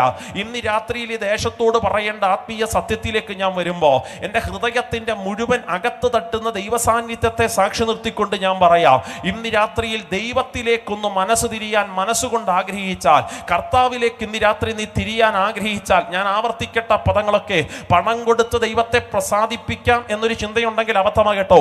നേർച്ച കാഴ്ച കൊണ്ട് അവനെ പ്രസാദിപ്പിക്കാം പാസ്റ്റർ. പിന്നെ നടത്തുന്ന ചില പ്രത്യേക തീർത്ഥാടനങ്ങൾ മുഖാന്തരം ഞങ്ങൾക്ക് ദൈവത്തെ ഒന്ന് പ്രീതിപ്പെടുത്താം എന്നൊരു ചിന്ത മനസ്സിനകത്തുണ്ടെങ്കിൽ അബദ്ധമാകട്ടോ, നടക്കുകയില്ല. പക്ഷെ ഇന്ന് രാത്രി മാനസാന്തരപ്പെട്ട് ദൈവത്തിലേക്ക് മാറി നിന്നാൽ അവന്റെ മുഖം ഒടിച്ചു കളയുന്നൊരു സ്വർഗത്തിലെ ദൈവമുണ്ട്. വിശ്വസിക്കുന്ന ദൈവത്തിന്റെ മക്കൾക്കായി ദൈവത്തിന് ഞാൻ സ്തോത്രം ചൊല്ലുന്നു. ഇന്ന് രാത്രി ഞാനത് പറഞ്ഞുകൊണ്ടിരിക്കുമ്പോൾ തന്നെ ഈ ദേശത്തിനൊക്കെ തലർ വിളിക്കുന്ന ഈ അന്ധകാര മണ്ഡലങ്ങളെ ആത്മശക്തിക്കകത്ത് വെട്ടിപ്രാർത്ഥിക്കാൻ കഴിവുള്ള ദൈവത്തിന്റെ കുഞ്ഞുങ്ങൾ ഈ യോഗത്തിനകത്ത് വന്നിട്ടുണ്ടല്ലോ. വിശ്വസിക്കുന്നവർ ഇന്ന് രാത്രി പറ, ഈ ദേശത്തിന്റെ നടുവിലെ പിശാച് വെച്ച് കെട്ടിയിരിക്കുന്ന ചില മുഖത്തിന്റെ അമിക്കയറുകളുണ്ട്. ഒരുപക്ഷെ ഇന്ന് രാത്രി നടത്തപ്പെടുന്ന ഈ ആത്മീയ യോഗത്തിന്റെ 3ാമത്തെ രാത്രി മനുഷ്യന്റെ കണ്ണുകൊണ്ട് കാണാൻ കഴിയാത്ത മുഖത്തിന്റെ ബന്ധനത്തെ ഇന്ന് രാത്രി എന്റെ ദൈവം അറത്ത് കളയുമെന്ന് വിശ്വസിക്കുന്ന ദൈവത്തിന്റെ മക്കൾക്ക് നന്ദിയോടെ ഇന്ന് രാത്രി ഞാൻ ദൈവത്തിന് സ്തോത്രം ചൊല്ലുന്നു. ഇത് വെറുതെ പ്രസംഗിക്കാൻ വേണ്ടി ഞാൻ 10 വാക്കുകൾ കടമെടുത്ത് പറയുകയല്ല. എന്റെ അകതാരിൽ കിട്ടുന്ന ദൈവിക ശബ്ദത്തിന്റെ പുറത്ത് ഇന്ന് രാത്രി ഞാൻ പറയാം, പുറമേ നോക്കുമ്പോൾ ഈ ഹൈ റേഞ്ചിന്റെ മേഖല എന്ന് പറയുന്ന ശാന്തസുന്ദരമാണ്. പ്രകൃതി കൊണ്ട് മനോഹരമായിരിക്കുന്ന ഈ പ്രാന്തപ്രദേശം ഇടുക്കിയുടെ ഈ പ്രത്യേക സ്ഥലങ്ങളൊക്കെ ഏറ്റവും മനോഹരമാണെങ്കിൽ പോലും പരിശുദ്ധാത്മാവ് ഇന്ന് രാത്രി എന്നോട് പറയാൻ പറയുന്നു, ഇവിടെ തിങ്ങിപ്പാർക്കുന്ന കൂടാരങ്ങൾക്കകത്ത് അന്ധകാരത്തിന്റെ ശക്തി സാത്താൻ എന്ന് പറയുന്ന മഹാസാമ്രാജ്യം വെച്ചുകെട്ടിയിരിക്കുന്ന ചില നുകത്തെ അഴിക്കാൻ ഇന്ന് രാത്രി എൻ്റെ ദൈവത്തിന് പദ്ധതിയുണ്ടെന്ന് പറഞ്ഞാൽ വിശ്വസിക്കുന്ന ദൈവത്തിന്റെ കുഞ്ഞു പറയണം, ഈ മീറ്റിംഗ് ആശീർവാദം പറയുന്നതിനേക്കാൾ മുമ്പ് ഇന്ന് രാത്രി ദൈവം അത് ചെയ്യട്ടെ യേശുവിന്റെ നാമത്തിൽ. എത്ര വീടുകൾക്ക് വേണ്ടി ദൈവം അത് ചെയ്തിട്ടുണ്ട്, ഇന്നും ചെയ്തുകൊണ്ടിരിക്കുന്നു. അങ്ങനാണെങ്കിൽ ഇന്ന് രാത്രി അതിന്റെ റിസൾട്ട് പ്രത്യക്ഷത്തിൽ തന്നെ ഈ ദേശത്തിനകത്ത് സംഭവിക്കും. ഞാൻ ഇന്ന് രാത്രി വിശ്വസിക്കുകയാണ്, ഈ രാത്രിയിലെ യോഗം തീരുന്നതിനേക്കാൾ മുമ്പ് ഈ വചനത്തിന്റെ ഒരു ഡെപ്ത് ഇന്ന് രാത്രിയിൽ ഈ ദേശത്തിനകത്തൊരു സീഡ് പോലെ എന്റെ ദൈവം ഇടും. വിശ്വസിക്കുന്ന ദൈവത്തിന്റെ മക്കൾക്കായി നന്ദിയോടെ ഇന്ന് രാത്രി ഞാൻ ദൈവത്തിന് സ്തോത്രം ചൊല്ലുന്നു. ഇനി ആ വാക്യത്തിനകത്ത് മറഞ്ഞു കിടക്കുന്ന ഒരു ആത്മീയ മർമ്മമുണ്ട് അഭിഷക്തനെ. ആ വാക്കിനെ ഇന്ന് രാത്രി ഞാൻ അടർത്തിയെടുത്ത് പറയാം. ആ പദം ഇങ്ങനെയാ, ഇപ്പോഴോ ഞാൻ അവന്റെ മുഖം. നിങ്ങൾ ആ പദം കണ്ടോ? ഇപ്പോഴോ ഞാൻ അവന്റെ മുഖം, ഇപ്പോഴോ ഞാൻ അവന്റെ മുഖം നിന്റെ കഴുത്തിൽ നിന്നും എടുത്തു കളയുമെന്ന് പറയുക. ആരാണ് ഈ അവൻ എന്ന് പറഞ്ഞാൽ? ഈ അവൻ എടുത്തു കളയപ്പെടേണ്ട അല്ലെങ്കിൽ മുഖം വെച്ച് കെട്ടിയിരിക്കുന്ന ജനം ദൈവത്തിന്റെ ജനമാണ്. പക്ഷെ അവന്റെ മുഖമാണ് ഇപ്പോൾ ദൈവജനത്തിന്റെ മണ്ടയ്ക്ക് കിടക്കുന്നത്. ആരാണ് ഈ അവൻ എന്ന് പറഞ്ഞാൽ? ഒരുപക്ഷെ ഞാൻ അവൻ എന്ന് പറഞ്ഞപ്പോൾ നിങ്ങളുടെ മനസ്സിൽ ഓൾറെഡി മറുപടി ജനിച്ചു കഴിഞ്ഞു, പക്ഷേ അത് സാത്താനല്ലേ? അത് ശരിയാണ്. പക്ഷേ ഈ വാക്യത്തിന്റെ അടിസ്ഥാനത്തിൽ അവൻ എന്ന് പറഞ്ഞാൽ ഒരു ചരിത്ര പശ്ചാത്തലമാണ്. അന്ന് വച്ചാൽ അവിടെ അശൂരാണ് അവൻ എന്ന് കിടക്കുന്നത്. ആരാണ് അശൂര്? അപ്പം മനസ്സിനകത്തൊരു ചിന്ത വന്നു. അശൂർ എന്ന് പറയുന്ന പദത്തെ ഞാൻ വിശദീകരിക്കുമ്പോൾ ഈ യോഗത്തിനകത്തിരിക്കുന്നവർക്ക് മനസ്സിലാക്കാൻ സാധ്യതയുണ്ട്. പക്ഷേ ഞാൻ ആമുഖ സന്ദേശത്തിൽ പറഞ്ഞതുപോലെ എനിക്ക് രണ്ട് ഉദ്ദേശങ്ങൾ ഇന്ന് രാത്രി ഉണ്ട്. പ്രാർത്ഥനയോടിരിക്കുന്ന ഈ ജനത്തോട് ദൈവം സംസാരിക്കണം. അപ്പോൾ തന്നെ പുറത്ത് ഈ ശബ്ദം കേൾക്കുന്നവർക്ക് ഈ ഭാഷയൊന്ന് പിടികിട്ടണം. അപ്പൊ ഞാൻ അശൂർ എന്ന് പറഞ്ഞാൽ പുറത്ത് നിൽക്കുന്നവർക്ക് മനസ്സിലാക്കാൻ സാധ്യതയില്ല. അതുകൊണ്ട് ഈ അശൂരിന്റെ ഒരു 3 ശക്തികളെ ഞാൻ എടുത്തു പറയുമ്പോൾ പുറത്ത് നിൽക്കുന്നവർക്ക് കുറേ കൂടെ മനസ്സിലാകും. അതാണ് ഈ മുഖം എന്ന് പറയുന്നത്. അങ്ങനെയാണെങ്കിൽ അശൂരിനെ കുറിച്ച് ബൈബിൾ പറയുന്ന ഒന്നാമത്തെ കാര്യം ഈ പുസ്തകത്തിൽ തന്നെയുണ്ട്. ആമേൻ. ഇതിന്റെ 1:14 വാക്യത്തിനകത്ത് കിടക്കുമ്പോൾ ആ വാക്യം ഞാൻ നിങ്ങളെ വായിച്ചു കേൾപ്പിക്കുന്നു. 1:14, നിന്റെ പേരുള്ള സന്തതി ഇനി ഒട്ടുമുണ്ടാകിയില്ല. അടുത്ത പതിമ അടിവരയിട്ട് സൂക്ഷിച്ചോണം. കൊത്തിയുണ്ടാക്കിയ വിഗ്രഹത്തെയും വാർത്തുണ്ടാക്കിയ ബിംബത്തെയും നിന്റെ ദേവന്മാരുടെ ക്ഷേത്രത്തിൽ നിന്നും ഞാൻ ഛേദിച്ചു കളയുമെന്ന് കിടക്കുക. ശരിക്കും ഈ അശൂരിന്റെ ശക്തി എന്ന് പറയുന്നത് വിഗ്രഹാരാധനയുടെ ഒരു റലമാണ് കേട്ടോ. അശൂർ എന്ന് പറയുന്ന സാമ്രാജ്യത്തിന്റെ ഏറ്റവും പ്രശ്നം എന്ന് പറയുന്നത് കൊടികുത്തി ആരാധിക്കുന്ന വിഗ്രഹങ്ങൾ തിങ്ങിപ്പാർക്കുന്ന ഒരു പട്ടണമായി ഇന്ന് രാത്രി ഞാൻ ഈ വാക്ക് പറഞ്ഞുകൊണ്ടിരിക്കുമ്പോൾ ആത്മാവിലും അകതാരിലും ഞാൻ വിശ്വസിക്കുക, ഈ മുഖത്തെ എന്റെ കർത്താവ് ഇന്ന് രാത്രി ഒടിച്ചു കളയുമെന്ന് വിശ്വസിക്കുന്നവർക്കായി സ്തോത്രം. അച്ഛാ, ജീവനുള്ള ദൈവത്തെ കല്ലിനോടും മണ്ണിനോടൊക്കെ സദൃശ്യപ്പെടുത്തി മനുഷ്യന്റെ ബുദ്ധിയെ കെടുത്തിക്കളയുന്ന സ്വാധീനത്തിന്റെ കെട്ട് ഇന്ന് രാത്രി എന്റെ കർത്താവ് ഒന്ന് പൊട്ടിക്കുമ്പോൾ അതിനകത്തൊരത്ഭുതം സംഭവിക്കും. ഇതൊരു അഭിമന്യു പാസ്റ്ററുടെ വാക്കാണെങ്കിൽ വേണമെങ്കിൽ നമുക്ക് കേസ് കൊടുക്കാം. ഞങ്ങളുടെ മതത്തിന്റെ വികാരത്തെ വ്രണപ്പെടുത്തിയോ പാസ്റ്റർ, ക്ഷമിക്കണം കേട്ടോ, ഇതെന്റെ വാക്കല്ല, സത്യം മാത്രം പറയുന്ന. പുല്ലുണങ്ങിയാലും പൂവാടിയാലും എന്റെ വചനങ്ങൾക്ക് മാറ്റമില്ലെന്ന് പറയുന്ന വേദപുസ്തകം പറയുന്നു. ആകാശത്തിന് കീഴെ ഭൂമിക്ക് മുകളിൽ യാതൊന്നിന്റെയും വിഗ്രഹങ്ങൾ ഉണ്ടാക്കരുത്, അവയെ നമസ്കരിക്കുകയും ചെയ്യരുതെന്ന് കിടക്കുകയാണ്. ഇത് ദൈവത്തിന്റെ കൽപ്പനയാ പ്രിയപ്പെട്ടവരെ. എത്ര പേർ ഇന്ന് രാത്രി ദേശത്തിന് വേണ്ടി കരമുയർത്തി പറയൂ, ഈ സാമ്രാജ്യത്തിന്റെ സ്വാധീനത്തിന്റെ കുരുക്ക്, ഈ മുഖത്തിന്റെ കെട്ടിന്ന് രാത്രി ഞങ്ങളുടെ ദേശം വിട്ട്, ഉപ്പുതറ മാത്രമല്ല ഇടുക്കിയുടെ പ്രാന്തപ്രദേശങ്ങൾ വിട്ട് ഈ കൊടികുത്തി വാഴുന്ന സ്വാധീനത്തെ എന്റെ യേശു അഴിക്കുമെന്ന് വിശ്വസിക്കുന്നവർക്കായി സ്തോത്രം. ഞാൻ ഇനി ആ ഭാഗത്തിൽ സ്വാധീനമെന്നും ഇരുട്ടുമെന്നൊക്കെ മാത്രമേ ഉപയോഗിക്കത്തുള്ളൂ. ആ ഭാഷയുടെ അർത്ഥം നിങ്ങൾക്ക് ഓൾറെഡി മനസ്സിലാക്കി. കൊത്തിയുണ്ടാക്കിയ വിഗ്രഹം എന്നാണ് ആ വാക്കിന്റെ അർത്ഥം എന്ന് പറയുന്നത്. ഈ ദേശത്തിനകത്ത് എന്നെക്കാൾ ബുദ്ധിയുള്ളവരില്ലേ, എന്നെക്കാൾ ജ്ഞാനമുള്ളവരില്ലേ? എനിക്കത്ര വലിയ വിദ്യാഭ്യാസമുള്ള ഒരാളൊന്നുമല്ല. എന്നെക്കാൾ അറിവും എക്സ്പീരിയൻസുകളും പ്രായവും ഒക്കെ ഉള്ളവർ ഈ ദേശത്തിനകത്തില്ലേ? ബുദ്ധി കൊണ്ട് ചിന്തിക്കും മനുഷ്യ. ഈ സ്തോത്രം, ഒരു സൂര്യനെ നിനക്ക് നോക്കാൻ പറ്റുമോ? കത്തി ഉദിച്ചുയർന്നു നിൽക്കുന്ന സൂര്യനെ നട്ടുച്ച വെയിലത്ത് വന്ന് കണ്ണിന്റെ ഇമ വെട്ടാതെ നോക്കാൻ കഴിവുള്ള തൻ്റെ ഇടമുള്ളൊരു മനുഷ്യൻ ഈ ഉപ്പുതറ ദേശത്തിനകത്തുണ്ടോ? അങ്ങനാണെങ്കിൽ ബൈബിൾ പറയുന്നു, എന്റെ ദൈവമോ അവൻ 1000 സൂര്യഗോളങ്ങൾക്ക് തുല്യന. മനുഷ്യന്റെ കണ്ണുകൊണ്ട് അവനെ എത്തിപ്പിടിക്കാമെന്നൊരു ചിന്തയുണ്ടെങ്കിൽ നടക്കത്തില്ല. എന്നാൽ അതിന്റെ മറുഭാഗം ഞാൻ പറയാ, ഇരിക്കുന്ന വീടിനകത്ത് കീറിയ പ്രാർത്ഥനാ പാവിരിച്ച് അതിന്റെ നടുവിൽ മുട്ടുകുത്തി യേശുവേ ദൈവമേ എന്നൊന്ന് വിളിച്ചാൽ, നിന്റെ വീട് എത്ര ചെറിയ വീടാണെങ്കിലും ഹൃദയം മുറുങ്ങിയവർക്ക് അവൻ സമീപസ്ഥനായിരിക്കും. മനസ്സ് തകർന്നവരെ അവൻ രക്ഷിക്കുന്ന ദൈവമായിരിക്കും. വിശ്വസിക്കുന്നവർക്കായി ദയവായി പറയാനായിട്ട് അബദ്ധം പറ്റല്ലേ. ജീവനുള്ള ദൈവത്തെ, ആകാശത്തെയും ഭൂമിയെയും പടച്ചുണ്ടാക്കിയ പടച്ച തമ്പുരാനെ നീ ഒരു കല്ലിനോടൊരു മണ്ണിനോടൊരു വെള്ളിയോട് സദൃശ്യപ്പെടുത്താൻ ചിന്തിച്ചാൽ അത് നടക്കുകയില്ലെന്ന് വേദപുസ്തകം പഠിപ്പിക്കുകയാണ്. മനസ്സിലാക്കുന്നവർക്ക് ഇന്ന് രാത്രി ഞാൻ ദൈവത്തിന് സ്തോത്രം ചൊല്ലുന്നു. അഭിഷക്തന് ഈ വാക്കിന്റെ ആഴം എന്നാണെന്നറിയാമോ? It's not a request. ഇത് ദൈവത്തിന്റെ റിക്വസ്റ്റ് അല്ല. എന്ന് വെച്ചാൽ മനുഷ്യന്റെ മുമ്പേ ദൈവം ഇങ്ങനെ കുമ്പിട്ട് വണങ്ങി നിന്നുകൊണ്ട് പ്ലീസ് ഒന്നിന്റെ വിഗ്രഹം ഉണ്ടാക്കരുത്, എന്റെ ഹംബിൾ റിക്വസ്റ്റാ എന്നല്ല ബൈബിളിനകത്ത് കിടക്കുന്നത്. It's A command. അത് ദൈവത്തിന്റെ കൽപ്പനയാണ്. യാതൊന്നിന്റെയും വിഗ്രഹം ഉണ്ടാക്കരുത്. അത് കമാൻഡ്. ആ ടോണ് കണ്ടോ? ഉണ്ടാക്കരുത്. അത് ഇറ്റ്സ് നോട്ട് എ റിക്വസ്റ്റ്, അത് കൽപ്പനയാണ്. അപ്പം മനസ്സിലൊരു ചോദ്യം വന്നില്ലേ, എന്താ പാസ്റ്റേ കൽപ്പനയുടെ പ്രാധാന്യത? കൽപ്പനയ്ക്ക് പ്രാധാന്യതയുള്ളൂ. ഒരു ഉദാഹരണം പറയാം, അപ്പോൾ മനസ്സിലാകും. 50 പേര് പഠിക്കുന്ന ഒരു ക്ലാസ്സിനകത്ത് ഒരു ക്ലാസ് ടീച്ചർ വന്നിട്ട് പറയാം, മക്കളെ ഓൾ സ്റ്റാൻഡ് അപ്പ്. അപ്പോൾ പുറകിലിരിക്കുന്ന വികൃതിയായ ഒരു ചെറുക്കൻ ചോദിക്കുക, പിന്നെ എഴുന്നേറ്റില്ല സാർ ഇപ്പൊ എന്നാ കാണിക്കും എന്ന് ചോദിച്ചാൽ അവന്റെ ഗതികേട് എന്താ? പട്ടാള ക്യാമ്പിനകത്ത് ഒരു മേജർ വന്നിട്ട് പറയാം പീച്ചേ മുട്ട്. അപ്പോൾ അതിനകത്തിരിക്കുന്ന ഒരു പട്ടാളക്കാരൻ പറയാം, പിന്നെ പീച്ചേ മുട്ട് സാറൊന്ന് പോ സാറേ, ഞാൻ ആകെ മുട്ടേ അടിക്കുന്നുള്ളൂ എന്ന് പറഞ്ഞാൽ അവന്റെ ഗതികേട് എന്നാ? പ്രത്യേകിച്ചൊന്നും സംഭവിക്കത്തില്ല. വലിച്ചേറി ഭിത്തിയിൽ ഒട്ടിച്ചു വെക്കുമാര്. സ്തോത്രം. ഒരു രോഗി ഒരു ഡോക്ടറെ അടുക്ക് ചെന്നിട്ട് പറഞ്ഞു, സാറേ രോഗം ഇന്നതാണ്. ഡോക്ടർ പറഞ്ഞു ടാബ്ലറ്റ് തരാം, രാവിലെ ഒന്ന്, ഉച്ചയ്ക്കൊന്ന്, വൈകിട്ടൊന്ന്, 3 നേരം 3 ടാബ്ലറ്റ് വെച്ച് കഴിച്ചോണം. സ്തോത്രം. അപ്പം ഇത് ഡോക്ടറിന്റെ റിക്വസ്റ്റ് അല്ല. എന്ന് വെച്ചാൽ ഡോക്ടർ ഇങ്ങനെ രോഗിയുടെ മുമ്പേ കുമ്പിട്ട് വണങ്ങി തന്നു, അച്ഛാ ഞാനൊരു ഡോക്ടറല്ലേ, എന്നോട് ഇച്ചിരിയെങ്കിലും റെസ്പെക്ട് ഉണ്ടെങ്കിൽ അച്ഛൻ രാവിലെ ഒന്നേ കഴിക്കാവില്ലേ, പ്ലീസ് പ്ലീസ്, ഉച്ചയ്ക്ക് ഒന്ന് മാത്രം അച്ഛാ, വൈകിട്ട് ഞാൻ വാട്സാപ്പിൽ മെസ്സേജ് ഇടാം, എന്നോട് ഇച്ചിരിയേലും ഇഷ്ടമുണ്ടെങ്കിൽ വൈകിട്ട് ഒന്നേ കഴിക്കാവുള്ളൂ എന്നല്ല ഡോക്ടർ പറയുന്നത്. It's A command. അത് ഡോക്ടറുടെ കൽപ്പന. രാവിലെ ഒന്ന്, ഉച്ചയ്ക്കൊന്ന്, മര്യാദയ്ക്ക് വൈകിട്ടൊന്ന്, അങ്ങനെ കഴിക്കാൻ പാടുള്ളൂ. സ്തോത്രം. അടുത്ത പ്രാവശ്യം വരുമ്പോൾ ഇങ്ങനെ വരാവുള്ളൂ. സ്തോത്രം എന്ന് പറയുമ്പോൾ രോഗി പുറത്തോട്ടിറങ്ങുമ്പോൾ പറയും, പിന്നെ പുള്ളിയൊരു ഡോക്ടർ, നമ്മളെത്ര ഡോക്ടർമാരെ കണ്ടിട്ട് നമുക്ക് പെട്ടെന്ന് സൗഖ്യമാകാം, രാവിലെ നമുക്ക് എല്ലാം കൂടെ ഒരുമിച്ചെടുത്ത് കഴിക്കാം എന്ന് ചിന്തിച്ചാൽ പുള്ളിയുടെ ഗതികേട് എന്നാ? പ്രത്യേകിച്ചൊന്നും സംഭവിക്കത്തില്ല. രാവിലെ സമയരാത്തി പാടി മൂക്കി 2 പഞ്ഞേക്ക് വെച്ച് കാലൊക്കെ കൂട്ടി കെട്ടി പെട്ടിക്കകത്ത് കൂട്ടിട്ട് കിടക്കേണ്ടി വരും. സ്തോത്രം. എൻ്റെ പൊന്നു പ്രിയപ്പെട്ടവരെ, ഡോക്ടറിൻ്റെ, ലോകത്തിലുള്ളൊരു മേജറിൻ്റെ, ലോകത്തിലുള്ളൊരു അധ്യാപകൻ്റെ കൽപ്പന തിരസ്കരിച്ചപ്പോൾ അതിന് സൈഡ് എഫക്റ്റ് ഉണ്ടായെങ്കിൽ പടച്ച തമ്പുരാൻ ആകാശത്തെ ഭൂമിയെ സൃഷ്ടിച്ചപ്പോൾ പറയുന്നു ഉണ്ടാക്കരുത്, ആരാധിക്കരുത്, നമസ്കരിക്കരുത്. അപ്പൊ ചോദ്യം വന്നു, ഉണ്ടാക്കിയാൽ സൈഡ് എഫക്റ്റ് ഉണ്ടാകും. ആ സൈഡ് എഫക്റ്റ് എന്താ? അത് ആവർത്തന പുസ്തകത്തിനകത്ത് ഒരു വാക്യം എടുക്ക പോലും വേണ്ട. അങ്ങനെ ഉണ്ടാക്കുന്നവൻ ശപിക്കപ്പെട്ടവൻ, ജനം അതിന് ആമീൻ പറയും വേണം. ഒരു ഹല്ലേലൂയ പറഞ്ഞേ. സ്തോത്രം. അപ്പൊ ഈ ശാപത്തിന്റെ കാരണം ഇത് ഈ നുകമാണ്. ഏതാ നുകം? അത് അശൂരിന്റെ നുകം. ഒന്നാമത്തെ നുകം ഞാൻ വിടുമ്പോൾ ഒരു കൊച്ചു സാക്ഷ്യം പറഞ്ഞ് ഞാൻ ആ ഭാഗം മാറ്റാം. സ്തോത്രം. പാലക്കാട് മലപ്പുറം ബോർഡറിനകത്ത് മഞ്ചേരി എന്ന് പറയുന്നൊരു സ്ഥലമുണ്ട്. ഒരുപക്ഷെ ചിലർക്കെങ്കിലും അറിയാമായിരിക്കാം. അവിടെ ശ്രീ മഠത്തിൽ രാമചന്ദ്രൻ എന്ന് പറയുന്നൊരു മനുഷ്യനുണ്ട്. അദ്ദേഹം ചെറുപ്രായം മുതൽ ബ്രാഹ്മണ പശ്ചാത്തലത്തിനകത്ത് ജനിച്ചു വളർത്തപ്പെട്ട ഒരു മനുഷ്യനാണ്. തൻ്റെ കൊച്ചുപ്രായമെല്ലാം ഈ ക്ഷേത്രങ്ങളും അതിൻ്റെ പരിസരങ്ങളുമായിട്ടൊക്കെ ജീവിച്ചു വന്നൊരു മനുഷ്യൻ. അദ്ദേഹത്തിൻ്റെ നല്ല പ്രായത്തിനകത്ത് അദ്ദേഹം മന്ത്രം നടത്തിക്കൊണ്ടിരിക്കുമ്പോൾ ആ മന്ത്രത്തിനകത്തെ മലയാള പരിഭാഷ ഞാൻ നിങ്ങളോട് പറയാം. അതൊരു സംസ്കൃത ശ്ലോകമാണ്, പക്ഷെ അതിൻ്റെ മലയാള പരിഭാഷ ഞാൻ നിങ്ങളോട് പറയുന്നു. 5 മുറിവുകളാൽ അല്ലെങ്കിൽ 5 കായങ്ങളാൽ മരിച്ച ദൈവമേ നിനക്ക് നമോ, അതാണ് ആ മന്ത്രം എന്ന് പറയുന്നത്.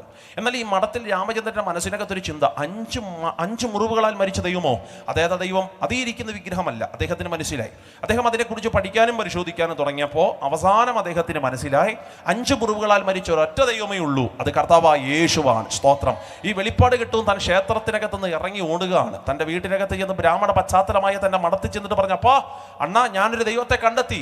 അണ്ണൻ ചോദിച്ചു, ഏത് ദൈവം? അത് ശ്രീ യേശു കർത്താവ് നമുക്ക് വേണ്ടി 5 മുറിവുകളാൽ മരിച്ചവൻ. അണ്ണൻ കയറി വായ്ക്കകത്ത് പൊത്തിപ്പിടിച്ചിട്ട് പറഞ്ഞു, മഠം അശുദ്ധമായടാ, അന്യ ദൈവത്തിന്റെ നാമം നീ മഠത്തിനകത്ത് ഉച്ചരിച്ചു, ആകെ ഇനി മഠത്തിനകത്ത് നിനക്ക് ഒരു ഓഹരിയും ഇല്ലെന്ന് പറഞ്ഞു മഠത്തെ നിറക്കി വിടുമ്പോൾ എങ്ങോട്ട് പോകണമെന്ന് അറിയത്തില്ല. ശ്രീ മഠത്തിൽ രാമചന്ദ്രന് റെയിൽവേ സ്റ്റേഷനിൽ ചെന്നിട്ട് മാസ്റ്ററോട് ചോദിച്ചു, മാസ്റ്ററെ എനിക്ക് ഈ നാട്ടിൽ നിൽക്കണ്ട ഇനി, ആകെ എനിക്ക് നാട് വിട്ടു പോകണം. അദ്ദേഹം പറഞ്ഞു, കൊള്ളാം, നാട് വിട്ടു പോകാൻ പറ്റുന്നവർക്ക് പറ്റിയൊരു നാടുണ്ട്, അതെവിടെ? മദ്രാസ്. ഇന്നത്തെ ചെന്നൈ, അന്നത്തെ മദ്രാസ്. ചെല്ലണം, അവിടെ ചെന്നിറങ്ങി. എങ്ങോട്ട് പോകണമെന്ന് അറിയത്തില്ല. നടുകയും കുറുകയും കൂടെ ഞായറാഴ്ച രാവിലെ യാത്ര ചെയ്യുമ്പോൾ ഇതുപോലത്തെ ഒരു ചർച്ചിനകത്ത് ഒരു പാസ്റ്റർ മൈക്കോണാക്കി പ്രസംഗം നടത്തിക്കൊണ്ടിരിക്കുമ്പോൾ അദ്ദേഹം പറഞ്ഞു, യഹോവയാൽ അനുഗ്രഹിക്കപ്പെട്ടവൻ എന്തിന് പുറത്ത് നിൽക്കണം, അകത്തേക്ക് കയറി വരിക. സ്തോത്രം. ഇത് കേട്ടിട്ട് മലയാള ശബ്ദം കേട്ടിട്ട് മഠത്തിൽ രാമചന്ദ്രന് സ്വർഗം കിട്ടിയതുപോലെ ശബ്ദം കേട്ട സ്ഥലത്തിലേക്ക് അദ്ദേഹം കയറി ചെന്നപ്പോൾ പാസ്റ്റർ ചോദിച്ചു, ആരാ? അല്ല, പുറത്ത് നിൽക്കുന്നതിന് അകത്തൂക്ക് വരാൻ പറഞ്ഞല്ലോ. എൻ്റെ മനുഷ്യ, അത് ബൈബിളിനകത്തൊരു വാക്യം, നിങ്ങളേതാ? സ്തോത്രം. അദ്ദേഹം പറഞ്ഞു, സാറേ ഞാൻ ഇതെനക്ക് ബ്രാഹ്മണ പശ്ചാത്തലം, നിങ്ങൾ യേശുവിനെ ആരാധിക്കുന്ന ഗ്രൂപ്പാണോ? അത് ഞങ്ങളാ. ഇരുന്നോ. കൂടെ താമസിച്ചു. 6 മാസം അദ്ദേഹത്തിൻ്റെ കൂടെ താമസിച്ചു. അദ്ദേഹത്തിൻ്റെ കൈക്കീടെ ഇരുന്ന് വചനം പഠിച്ചു. അദ്ദേഹത്തിൻ്റെ കൈക്കീടെ സ്നാനപ്പെടുത്തു. അവിടെ തന്നെ ഒരു വിവാഹം കഴിച്ചു. 3 കുഞ്ഞുങ്ങൾക്ക് ജന്മം കൊടുത്തു. അതിലേറ്റവും ഇളയാളാ എൻ്റെ വൈഫ് എന്ന് പറയുന്നത്. സ്തോത്രം. കൊണ്ടുവരണമെന്ന് മനസ്സുകൊണ്ട് ആഗ്രഹിച്ചത്. പക്ഷേ ഇത് 2 ദിവസത്തെ യാത്രയാകുന്നതുകൊണ്ട് എന്നേക്കാൾ കുറേ കൂടെ ശുശ്രൂഷിക്കാൻ ഗാംഭീര്യത അവക്കാണുള്ളത്. സ്തോത്രം. ആമേൻ. അപ്പോൾ താനേ സാക്ഷ്യം പറയുമ്പോൾ, എൻ്റെ വൈഫ് പല വേദികളിലും സാക്ഷ്യം പറയുമ്പോൾ ഞാൻ പലപ്പോഴും കണ്ണിൻ്റെ ഇമപെട്ടാതെ അവളുടെ അവസാനത്തെ വാക്ക് ശ്രദ്ധിച്ചിരിക്കാറുണ്ട്. വാക്കിങ്ങനെയാ, തൻ്റെ 3-ാമത്തെ വയസ്സിൽ, എൻ്റെ വൈഫിൻ്റെ 3-ാമത്തെ വയസ്സിൽ തൻ്റെ പപ്പ നിത്യതയുടെ തുറമുഖത്തിനകത്തെത്തി. സ്തോത്രം. പക്ഷേ എൻ്റെ വൈഫ് സാക്ഷ്യം പറഞ്ഞ് നിർത്തുമ്പോൾ ഒരു വാക്ക് പറഞ്ഞ് അവസാനിപ്പിക്കാറുണ്ട്. നിത്യതയുടെ തുറമുഖത്തിൽ എത്തുന്നതിന് മുമ്പ് എൻ്റെ കൊച്ചുപ്രായത്തിൽ ഞങ്ങളുടെ പപ്പ ഞങ്ങളുടെ വീടിൻ്റെ ഒരു സമ്പാദ്യം തന്നേച്ചും പോയി. ആദ്യമൊക്കെ കേൾക്കുമ്പോൾ ഞാൻ മനസ്സിലൊന്ന് ചിന്തിക്കും, വീടാണോ വണ്ടിയാണോ? ആമേൻ. പിന്നെ അവൾ പറയും, വീടും വണ്ടിയൊന്നുമല്ല, ഞങ്ങൾക്ക് ഞങ്ങളുടെ കുടുംബത്തിന് ഞങ്ങൾ പപ്പ സമ്പാദിച്ചിട്ട് പോയി ഏറ്റവും വലിയ സമ്പാദ്യം എന്തിനെ ആരാധിക്കണം, എന്തിനെ ആരാധിക്കരുതെന്ന് പറഞ്ഞു പഠിപ്പിച്ചേച്ച് ഞങ്ങളുടെ അപ്പ പോയത്. ഇന്ന് രാത്രി ഈ ദേശത്തോട് ഞാൻ പറയാം, അബദ്ധം പറ്റല്ലേ ദേശമേ. ഈ പട്ടണത്തോട്, ഈ ദേശത്തോടൊക്കെ എനിക്ക് വളരെ ഇഷ്ടമാണ്. പക്ഷേ ഇന്ന് രാത്രി ഞാൻ തൊഴികയോടെ പറയാം, അബദ്ധം പറ്റല്ല്. മതഭ്രാന്തുള്ളൊരു നാട്ടിലാണ് നമ്മൾ ജീവിക്കുന്നത്. കഴിഞ്ഞ ദിവസം സോഷ്യൽ മീഡിയയിൽ നിങ്ങൾ കണ്ടായിരുന്നോ, കൊത്തി ഉണ്ടാക്കിയ, ലോഹം കൊണ്ടുണ്ടാക്കിയ ഒരു വിഗ്രഹത്തിന്റെ നടുവിലേക്ക് നൊന്ത് പ്രസവിച്ച തൻ്റെ കുഞ്ഞിനെ, ആ ചോര കുഞ്ഞിനെ എടുത്ത് ആ വിഗ്രഹത്തിന്റെ കയ്യിലോട്ട് വെച്ചു കൊടുത്ത് വിഗ്രഹത്തെ ഉരുക്കാൻ തുടങ്ങി. ഉരുകി ഇറങ്ങുന്ന വിഗ്രഹത്തോടുകൂടെ ചോരക്കുഞ്ഞ് വെന്തു മരിക്കുന്നത് കണ്ടിട്ട് ആ മനുഷ്യൻ കൈകൊട്ടി ചിരിച്ച് തൻ്റെ ദൈവത്തെ പ്രീതിപ്പെടുത്തി എന്ന് പറഞ്ഞ വല്ലാത്ത വീഡിയോ. എൻ്റെ പൊന്നു പ്രിയപ്പെട്ടവരെ, ഈ മതഭ്രാന്തുള്ള നാട്ടിൽ നിന്നും ഇന്ന് രാത്രി ജീവനുള്ളൊരു ദൈവത്തെ ആരാധിക്കാൻ ഈ നുകം ദൈവം നമ്മുടെ ദേശത്തുനിന്നും അഴിക്കുമെന്ന് വിശ്വസിക്കുന്നവർ കരമടിച്ചോ, കരമുയർത്തിയോ? ഇന്ന് രാത്രി നന്ദിയോടെ ദൈവത്തിന് സ്തോത്രം പറയാൻ കഴിയുന്നെങ്കിൽ യേശുവിന്റെ നാമത്തിൽ ഇന്ന് രാത്രിയിൽ അത് സംഭവിക്കുമോ? പിന്നെ അശൂരിന്റെ 2-ാമത്തെ മുഖം ഞാൻ പറയാം. അശൂരിന്റെ 2-ാമത്തെ മുഖം ഇരമ്യാ 9:17 വാക്യം, എടുക്ക പോലും വേണ്ട എന്നെ നോക്കിക്കോ. അവിടെ പറയുന്ന അശൂർ തിന്നുകളയുന്ന സ്വാധീനമാ, അശൂർ വിഴുങ്ങിക്കളയുന്ന സ്വാധീനമാ. അപ്പം മനസ്സിനകത്തൊരു ചോദ്യം വന്നില്ലേ, എന്താ പാസ്റ്റർ ഈ തിന്നുകളയുന്നത്, എന്താ ഈ വിഴുങ്ങിക്കളയെന്ന്? പറയാം. നിന്റെ കുടുംബം ഈ വേര് പൊട്ടി, സീഡ് പൊട്ടി അകത്ത് കിടക്കുന്ന വിത്ത് ശക്തിയുള്ളതാകിയാൽ ഈ മണ്ണും ഇളക്കി മാറ്റി വിത്ത് ഇങ്ങനെ പുറത്തു വന്ന് കുഞ്ഞുങ്ങളൊക്കെ ഇങ്ങനെ വളർന്നു വരുമ്പോൾ അവരുടെ ഭാവിയെ വിഴുങ്ങിക്കളയുന്ന സ്വാധീനം, അതാണ് അശൂരിന്റെ ശക്തി എന്ന് പറയുന്നത്. തലമുറയെ ശേഷിപ്പിക്കത്തില്ല, കുഞ്ഞുങ്ങളുടെ ഭാവി ഒരു പരിധിക്കപ്പുറം വിടത്തില്ല. വീടിന്റെ സമാധാനം ഇങ്ങനെ പൊട്ടി ഉദിച്ചുയരി വരുമ്പോൾ അതിനെ വിഴുങ്ങിക്കളയുക. ആ സാമ്പത്തിക നന്മയുടെ സോഴ്സ് ഇങ്ങനെ തുറന്നു വരുമ്പോൾ, ആ വാക്തത്വം ഇങ്ങനെ തുറന്നു വരുമ്പോൾ, കഴിഞ്ഞ കുറെ മാസങ്ങൾ പ്രാർത്ഥിച്ച പ്രാർത്ഥനയുടെ മറുപടി സീസൺ വെളിപ്പെട്ടു വരാൻ നേരം അതിനെ വിഴുങ്ങിക്കളയുന്ന സ്വാധീനം, അതാണ് ഈ അശൂരിന്റെ ശക്തി എന്ന് പറയുന്നത്.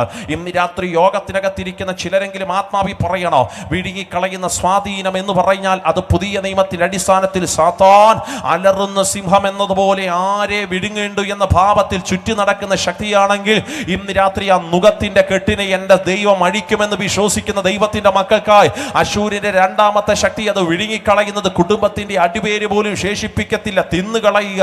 ആ സ്വാധീനത്തിന്റെ കുരുക്ക് ദൈവം അഴിക്കുമെന്ന് വിശ്വസിക്കുന്നവർ ശക്തിയോടെ ദൈവത്തിന് ഹല്ലേലൂയ, നന്ദിയോടെ ദൈവത്തിന് സ്തോത്രം ചൊല്ലുന്നു. എന്നാൽ അശൂരിന്റെ 3-ാമത്തെ സ്വാധീനം കേൾക്കണം. അത് 2 രാജാക്കന്മാർ 19:17 വാക്യത്തിൽ കിടക്കുക. അശൂർ ശൂന്യമാക്കുന്ന ശക്തിയാണ്, അശൂർ ശൂന്യമാക്കുന്ന ശക്തിയാണ്. എന്താ ശൂന്യമാക്കുക എന്ന് പറഞ്ഞാൽ, ഈ ശൂന്യതയ്ക്കകത്ത് എങ്ങനെയാണ് റിസൾട്ട്, ഈ ശൂന്യതയിൽ നിന്ന് എങ്ങനെയാണ് രക്ഷപ്പെടാൻ കഴിയുക? ശൂന്യതയിൽ നിന്ന് രക്ഷപ്പെടാൻ ഒരു ഒറ്റപ്പോം വഴിയുള്ള വാക്യം ഒന്ന് അടിപറിയിട്ട് കേൾക്കണേ. എല്ലാറ്റിലും എല്ലാം നിറയ്ക്കുന്നവന്റെ നിറവായ സഭയായ ശരീരമായി നമ്മൾ മാറിയാൽ മതി. ഈ ദേശത്തിന്റെ നടുവിൽ എത്ര അധ്വാനിച്ചാലും ഓട്ടസഞ്ചിക്കകത്ത് നന്മയിടുന്നത് പോലെ നിന്റെ നന്മകളൊക്കെ ചോർന്നു പോകുന്നുണ്ടോ? എങ്ങനെയെങ്കിലും ഉറുമ്പിങ്ങനെ സ്വരുക്കൂട്ടുന്നത് പോലെ സ്വരുക്കൂട്ടി വെക്കും പാസ്റ്ററെ, പക്ഷെ പെട്ടെന്നൊരു ഹോസ്പിറ്റൽ കേസ് വരും, നന്മയെല്ലാം ചോർന്നു പോകുമെന്ന് പറയുന്ന നുകം ഇനി വാഴ എന്റെ ദൈവം സമ്മതിക്കത്തില്ല. അശൂർ എന്ന് പറയുന്ന നുകത്തിന്റെ 3 സ്വാധീനങ്ങൾ ഞാൻ പറഞ്ഞു കഴിഞ്ഞു. എന്നാൽ ഹാൾ ബൈബിൾ പഠിക്കുമ്പോൾ, വേദപുസ്തകത്തിന്റെ 66 പുസ്തകം പഠിക്കുമ്പോൾ ഈ നുകം എന്ന് പറയുന്ന വിഷയത്തിന് ഇനിയും 3 തട്ടുകളുണ്ട്. ഇനി ഞാൻ പറയുന്ന പദങ്ങളൊക്കെ കുറേയും കൂടെ ശ്രദ്ധിച്ചു കേൾക്കണം. എനിക്കറിയാം എൻ്റെ പ്രസംഗത്തിന് പൊതുവെയുള്ള പരാതി എന്ന് പറയുന്നത് ഭയങ്കര സ്പീഡ് കൂടുതലാണെന്നുള്ളതാണ്. പക്ഷെ നിങ്ങളുടെ ഇരിപ്പും ആവേശമൊക്കെ കാണുമ്പോൾ ഞാൻ ഇച്ചിരി കൂടെ വേഗത്തിൽ പോകാനേ സാധ്യതയുള്ളൂ. അതുകൊണ്ട് ഈ നിർത്തി പറയുന്ന ശൈലി എനിക്ക് ഇച്ചിരി കുറവാ കേട്ടോ. പാസ്റ്റർ ഇപ്പോൾ ഒന്ന് ശ്വാസം എടുക്കും, എന്നിട്ട് വേണം നമുക്കൊരു സ്വോത്രമൊക്കെ പറയാൻ എന്ന് ചിന്തിച്ചിരിക്കുന്ന ആരെങ്കിലും ഉണ്ടെങ്കിൽ അബദ്ധം പറ്റി. അങ്ങനെ നിർത്തി പറയുന്ന ശൈലി എനിക്ക് പൊതുവേ ഇച്ചിരി കുറവാണ്. നിർത്തി പറയേണ്ട ഒരു സ്ഥലം വരികയാണെങ്കിൽ ഞാൻ പറഞ്ഞു കൊള്ളാം, പക്ഷേ സാധ്യത കുറവാണ്. അതുകൊണ്ട് വളരെ പ്രാർത്ഥനയോടെ ശ്രദ്ധിക്കണം. ഇങ്ങനെ പറഞ്ഞാൽ ഒരു ഗുണമുണ്ട്, ഒരു 2.5 മണിക്കൂർ കൊണ്ട് പറയേണ്ടത് ഒരു 1.5 മണിക്കൂർ കൊണ്ട് പറഞ്ഞ് നമുക്ക് അവസാനിപ്പിക്കാൻ പറ്റും. അവസാനിപ്പിക്കാന്ന് പറഞ്ഞപ്പോൾ ഒരു സന്തോഷമൊക്കെ വന്നില്ലേ? അപ്പോൾ ഇനി എന്നെ ശ്രദ്ധിച്ച് കേൾക്കണം. ഒരു 10-15 മിനിറ്റാണ് ഇനി ഈ വിഷയം ഒന്ന് സംസാരിക്കാൻ എനിക്ക് നിങ്ങളുടെ നടുവിലുള്ളത്. എന്നിട്ട് അവസാനത്തെ ഒരു 10 മിനിറ്റ് എനിക്ക് നിങ്ങൾക്ക് വേണ്ടി പേഴ്സണലി പ്രാർത്ഥിക്കുകയും ചെയ്യണം. അപ്പുറത്തേക്ക് സമയം 9:30 ആകുകയും ചെയ്യും. വാച്ചയിലൊന്നും നോക്കണ്ട, ഇങ്ങോട്ട് നോക്കിക്കോ. സന്തോഷത്തോടെ കരമൊന്ന് ഉയർത്തി ഹല്ലേലൂയ പറഞ്ഞേ. നന്ദിയോടെ ദൈവത്തിന് സ്തോത്രം ചെല്ലുന്നു. ഈ വേദപുസ്തകത്തിന്റെ ഹാൾ ബൈബിൾ പഠിക്കുമ്പോൾ ഈ നുകമെന്നുള്ള വിഷയത്തിന് 3 പ്രധാനപ്പെട്ട തട്ടുകൾ ഇനിയുണ്ട്. ആകയാൽ ഒന്നാമത്തെ നുകത്തിലേക്ക് ഞാൻ വരികയാണ്. അശൂരിന്റെ നുകം ഞാൻ 3 പറഞ്ഞു കഴിഞ്ഞു. എന്നാൽ ബൈബിൾ പറയുന്ന 3 നുകങ്ങളിൽ ഒന്നാമത്തെ നുകം, ഇവിടെയാണ് സുവിശേഷത്തിന്റെ അന്തസത്ത മറഞ്ഞു കിടക്കുന്ന ആത്മീയ വെളിപ്പാടുകൾ കിടക്കുന്നത്. ഒന്നാമത്തെ നുകം കേൾക്കണം. ബൈബിൾ പറയുന്ന ഒന്നാമത്തെ നുകം അത് പാപത്തിന്റെ നുകമാണ്. എന്താണ് പാപത്തിന്റെ നുകം? പാപം ഒരു നുകമാണോ പാസ്റ്റർ? അതെ, പാപം ഒരു നുകമാണ്. നിന്റെ ശിരസ് ഉയരാൻ അത് സമ്മതിക്കത്തില്ല, നിന്റെ തല പൊക്കാൻ അത് സമ്മതിക്കത്തില്ല. ഈ പാപത്തിന്റെ നുകം നമ്മുടെ മുകളിൽ വന്നു കഴിഞ്ഞാൽ നമ്മൾ കുനിഞ്ഞു പോകും. ഇന്ന് രാത്രി മനസ്സുകൊണ്ട് ആഗ്രഹിക്കുന്നുണ്ടോ ഈ പാപത്തിന്റെ നുകത്തെ എനിക്ക് ജയം പ്രാപിക്കണം? വിശ്വസിക്കുന്നവർക്കായി നന്ദിയോടെ ദൈവത്തിന് സ്തോത്രം ചൊല്ലുന്നു. പാപം എന്നുള്ള വിഷയത്തെ അല്ലെങ്കിൽ ആ പാപത്തിന്റെ നുകത്തെ 5 ബ്രാഞ്ചുകളാക്കി ഞാൻ തരംതിരിക്കുകയാണ്. ഈ പാപത്തിന്റെ നുകത്തെ 5 തട്ടുകളാക്കി ഞാൻ തരംതിരിക്കുക. ഒന്നാമത്തെ പാപം കേൾക്കണം. ഒന്നാമത്തെ പാപം എന്ന് പറയുന്നത് അറിവില്ലായ്മയിൽ ചെയ്യുന്ന പാപമാണ്. ഒന്നാമത്തെ പാപം അടുത്തിരിക്കുന്ന ആളെ കരമൊക്കെ കൊടുത്തിട്ട് പറഞ്ഞാട്ടെ, പാസ്റ്റർ ഇപ്പൊ പറയുന്ന പാപത്തിന്റെ നുകമാണ്. ഒന്നാമത്തെ പാപം അറിവില്ലായ്മയിൽ ചെയ്യുന്ന പാപമാണ്. കരം കൊടുത്തിട്ട് പറഞ്ഞാട്ടെ, ഒന്നാമത്തെ പാപം അറിവില്ലായ്മയിൽ ചെയ്യുന്ന പാപമാണ്. കണ്ടോ, ഞാനത് പറഞ്ഞപ്പോൾ തന്നെ അവർ പോലും അറിയാത്തണക്കിരിക്കുന്നില്ലേ? അവർക്ക് ആ പാപം ചെയ്യുന്നത് അറിയാൻ പാടില്ല. അറിവില്ലായ്മയിൽ ചെയ്യുന്ന പാപം ഇത് ഞാൻ വിശദീകരിക്കുന്നുണ്ട്. രണ്ടാമത്തെ പാപം കേൾക്ക്, അത് മനഃപൂർവ്വം ചെയ്യുന്ന പാപമാണ്. എന്നാൽ ബൈബിൾ പറയുന്ന 3ാമത്തെ പാപം അത് രഹസ്യ പാപമാണ്. ആ വിഷയത്തെ നമ്മൾ ഒന്നുകൂടെ വിശദീകരിക്കുന്നുണ്ട്. ബൈബിൾ പറയുന്ന 4ാമത്തെ പാപം എന്ന് പറയുന്നത് അത് പാരമ്പര്യ പാപമാണ്. അത് ഡെപ്തുള്ളൊരു വാക്കാണ്, അതിലേക്ക് നമ്മൾ വരുന്നുണ്ട്. പാരമ്പര്യ പാപം. എന്നാൽ ബൈബിൾ പറയുന്ന 5ാമത്തെ പാപം ഒരിക്കലും ക്ഷമിക്കാത്ത പാപമാണ്. 5 പാപങ്ങളെ ഞാൻ പറഞ്ഞു കഴിഞ്ഞു. ഒന്ന്, അറിവില്ലായ്മയിൽ ചെയ്യുന്ന പാപം. എന്താണ് അറിവില്ലായ്മയിൽ ചെയ്യുന്ന പാപം? അറിയാൻ പാടില്ല. ഈ പാപത്തിന് പരിഹാരമുണ്ടോ? ഉണ്ട്. ബൈബിളിന്റെ അടിസ്ഥാനത്തിൽ അറിവില്ലായ്മയിൽ ചെയ്യുന്ന പാപത്തിന്റെ പരിഹാരം എന്ന് പറയുന്നത് സങ്കേത നഗരത്തിലേക്കുള്ള ഓടി ഒളിപ്പാണ്. ഞാൻ ആ വാക്ക് കുറേ കൂടെ വിശദീകരിക്കാം. നോക്കിക്കോ, ഇസ്രായേൽ എന്ന് പറയുന്ന കമ്മ്യൂണിറ്റി അടിമനുഖത്തിന്റെ കെട്ടടിച്ച് വാഗ്ദത്ത നാട്ടിലോട്ട് പോകുമ്പോൾ മോശയുടെ കാലഘട്ടത്തിൽ ദൈവം പറഞ്ഞു, മോശേ, ഇവർ ചെന്നെത്തുന്ന വാഗ്ദത്ത നാട്ടിൽ ഇവർക്ക് പട്ടണങ്ങൾ പങ്കിട്ട് കൊടുക്കണം. അടി ഉണ്ടാക്കാൻ പാടില്ല. അതുകൊണ്ട് പട്ടണങ്ങൾ നറുക്കിട്ട് കൊടുത്താൽ മതി. പക്ഷെ 11 ഗോത്രത്തിന് നറുക്കിട്ടാൽ മതി കേട്ടോ. 12 ഗോത്രങ്ങൾക്ക് നറുക്കിടണ്ട. ഏതാ ഈ 12ാമത്തെ ഗോത്രം? അത് ലേവി ഗോത്രമാണ്. വചനം പഠിക്കുന്ന ദൈവദാസന്മാരോട് ചോദിക്കുമ്പോൾ നന്നായിട്ട് അവർക്കറിയാം ലേവി ഗോത്രത്തിന് നറുക്കിടാൻ പാടില്ല. അപ്പൊ എന്റെ ചോദ്യം, ലേവി ഗോത്രത്തിന് സ്ഥലം വേണ്ടേ? വേണം. പക്ഷെ ഈ 11 ഗോത്രത്തിന് സ്ഥലം കിട്ടുമല്ലോ. ആ സ്ഥലത്തിന്റെ ഒരു ദശാംശം ലേവി ഗോത്രത്തിന് കൊടുത്താൽ മതി. പക്ഷെ ഇവർ മറന്നുപോകല്ലേ കേട്ടോ ലേവി ഗോത്രത്തിന്റെ കാര്യം. ഈ മോശയുടെ കാലഘട്ടത്തിൽ ദൈവം ഇത് പറഞ്ഞെങ്കിലും മോശയുടെ കാലത്തിൽ ഇത് കാണാൻ പറ്റിയില്ല. പക്ഷെ യോശുവയുടെ കാലം വന്നപ്പോൾ ഇവർക്ക് ഏറെക്കുറെ പട്ടണങ്ങളൊക്കെ കിട്ടി. അവസാനം ഇവരിത് പങ്കിട്ട് എടുക്കാൻ തുടങ്ങി. പക്ഷെ ഒരു കാര്യം ഇവർ മറന്നുപോയി. ഏത് മറന്നുപോയി? ലേവി ഗോത്രത്തിന്റെ കാര്യം മറന്നുപോയി. ഒന്നുകൂടെ അടുത്തിരിക്കുന്ന ആളെ കരം ഒന്ന് പിടിച്ച് ചിരിച്ചുകൊണ്ട് പറഞ്ഞാട്ടെ, ആരുടെ കാര്യം മറന്നാലും സുവിശേഷ വേല എന്ന് പറയുന്ന കാര്യം മറക്കല്ലേ. സന്തോഷത്തോടെ പറഞ്ഞാട്ടെ, ആരുടെ കാര്യം മറന്നാലും ദൈവവേലയുടെ കാര്യം മാത്രം എന്ത് ചെയ്യല്ലേ? മറക്കല്ലേ. സ്തോത്രം. ഇവരങ്ങ് മറന്നുപോയി. അവസാനം ഈ തലയൊക്കെ ചൊറിഞ്ഞുകൊണ്ട് ലേവി ഗോത്രം ചെന്ന് യോശുവയുടെ ഒരു പരാതി പറഞ്ഞു. ഞാനതൊക്കെ പറയുമ്പോൾ ഭാവനയെ കാണണം കേട്ടോ. യോശുവയുടെ ഇവർ ചെന്നിട്ട് ഇങ്ങനെ തലയൊക്കെ ചൊറിഞ്ഞു പറഞ്ഞാ, ഈ മോശയുടെ കാലത്ത് ഞങ്ങളോടൊരു കാര്യം പറഞ്ഞു. എന്താ? ഈ പട്ടണമൊക്കെ പങ്കിട്ട് കൊടുക്കുമ്പോൾ ഞങ്ങൾക്കൊരു ദശാംശം തരാം. കിട്ടിയില്ല കേട്ടോ, കിട്ടിയില്ല. ഓർമ്മിപ്പിച്ചപ്പോൾ ഇവർക്ക് മനസ്സിലായി. ഞാൻ എൻ്റെ സഭയിലും എപ്പോഴും പറയുന്നൊരു കാര്യമുണ്ട്, ഇടയ്ക്കൊക്കെ ഒന്ന് ഓർമ്മിപ്പിക്കണം. ഒരു സ്വത്രം പറഞ്ഞേ, സുവിശേഷ വേലയുടെ കാര്യമൊക്കെ ഇടയ്ക്ക് കൊടുക്കണേ അമ്മാമേ, നന്നായി കൊടുക്കണേ. സ്തോത്രം. ഓർമ്മിപ്പിച്ചാൽ ചെയ്യും. സ്തോത്രം. അതൊരു പ്രത്യേക പ്രശ്നം, ഒരു കൃപയാണ്. സ്തോത്രം. അപ്പോൾ ഇത് ഓർമ്മിപ്പിച്ചപ്പോൾ പെട്ടെന്ന് യോശുവയുടെ അകത്ത് ശരിയാണല്ലോ, നമ്മൾ ഇവർക്ക് പട്ടണം പങ്കെടുക്കും. പെട്ടെന്ന് എല്ലാ ഗോത്രത്തെയും വിളിച്ചൊരു കമ്മിറ്റിയൊക്കെ കൂടിയിട്ട് പറഞ്ഞു, അച്ഛാ ഒരു പ്രശ്നമുണ്ട്, നമ്മൾക്കൊക്കെ സ്ഥലം കിട്ടിയല്ലോ. മക്കളൊക്കെ UK പോയില്ലേ, യൂറോപ്പിൽ പോയില്ലേ, ഗൾഫിൽ പോയില്ലേ, അല്ലേ? പക്ഷേ നമ്മൾ പാസ്റ്റിന്റെ കാര്യം മറന്നുപോയി കേട്ടോ. അപ്പോൾ സഭയെല്ലാം പറഞ്ഞു, ശരിയാ പാസ്റ്റർ, അതങ്ങ് മറന്നു. എന്തോ ചെയ്യാൻ പറ്റും? അത് ദശാംശം കൊടുത്താൽ മതി. ദശാംശം കൊടുത്തപ്പോൾ ഈ ലേവി ഗോത്രത്തിന് കുറച്ച് പട്ടണം കിട്ടിയ പട്ടണത്തെ അവർ സന്തോഷത്തോടെ അനുഭവിക്കാൻ തുടങ്ങിയപ്പോൾ പടച്ച തമ്പുരാൻ ഇറങ്ങി വന്നിട്ടും പറഞ്ഞു, പ്രതീക്ഷിക്കാതെ കിട്ടിയതല്ലേ, അധ്വാനിക്കാതെ കിട്ടിയതല്ലേ, ഒരു കാര്യം ചെയ്യണം, ഈ കിട്ടിയ പട്ടണത്തെ അതിനകത്ത് നിങ്ങളൊരു ദശാംശം മാറ്റി വെക്കണം. ലേവി ഗോത്രത്തോട് പറയാ, നിങ്ങൾക്ക് പ്രതീക്ഷിക്കാതെ കൈ വന്ന് ചേർന്നതല്ലേ, അധ്വാനിക്കാതെ കിട്ടിയതല്ലേ, അതുകൊണ്ട് നിങ്ങൾ ഇതിനകത്തുനിന്ന് ഒരു 6 പട്ടണം സങ്കേത നഗരമായിട്ട് എന്ത് ചെയ്യണം? മാറ്റിവെക്കണം. ഒരു ഹല്ലേലൂയ പറഞ്ഞേ.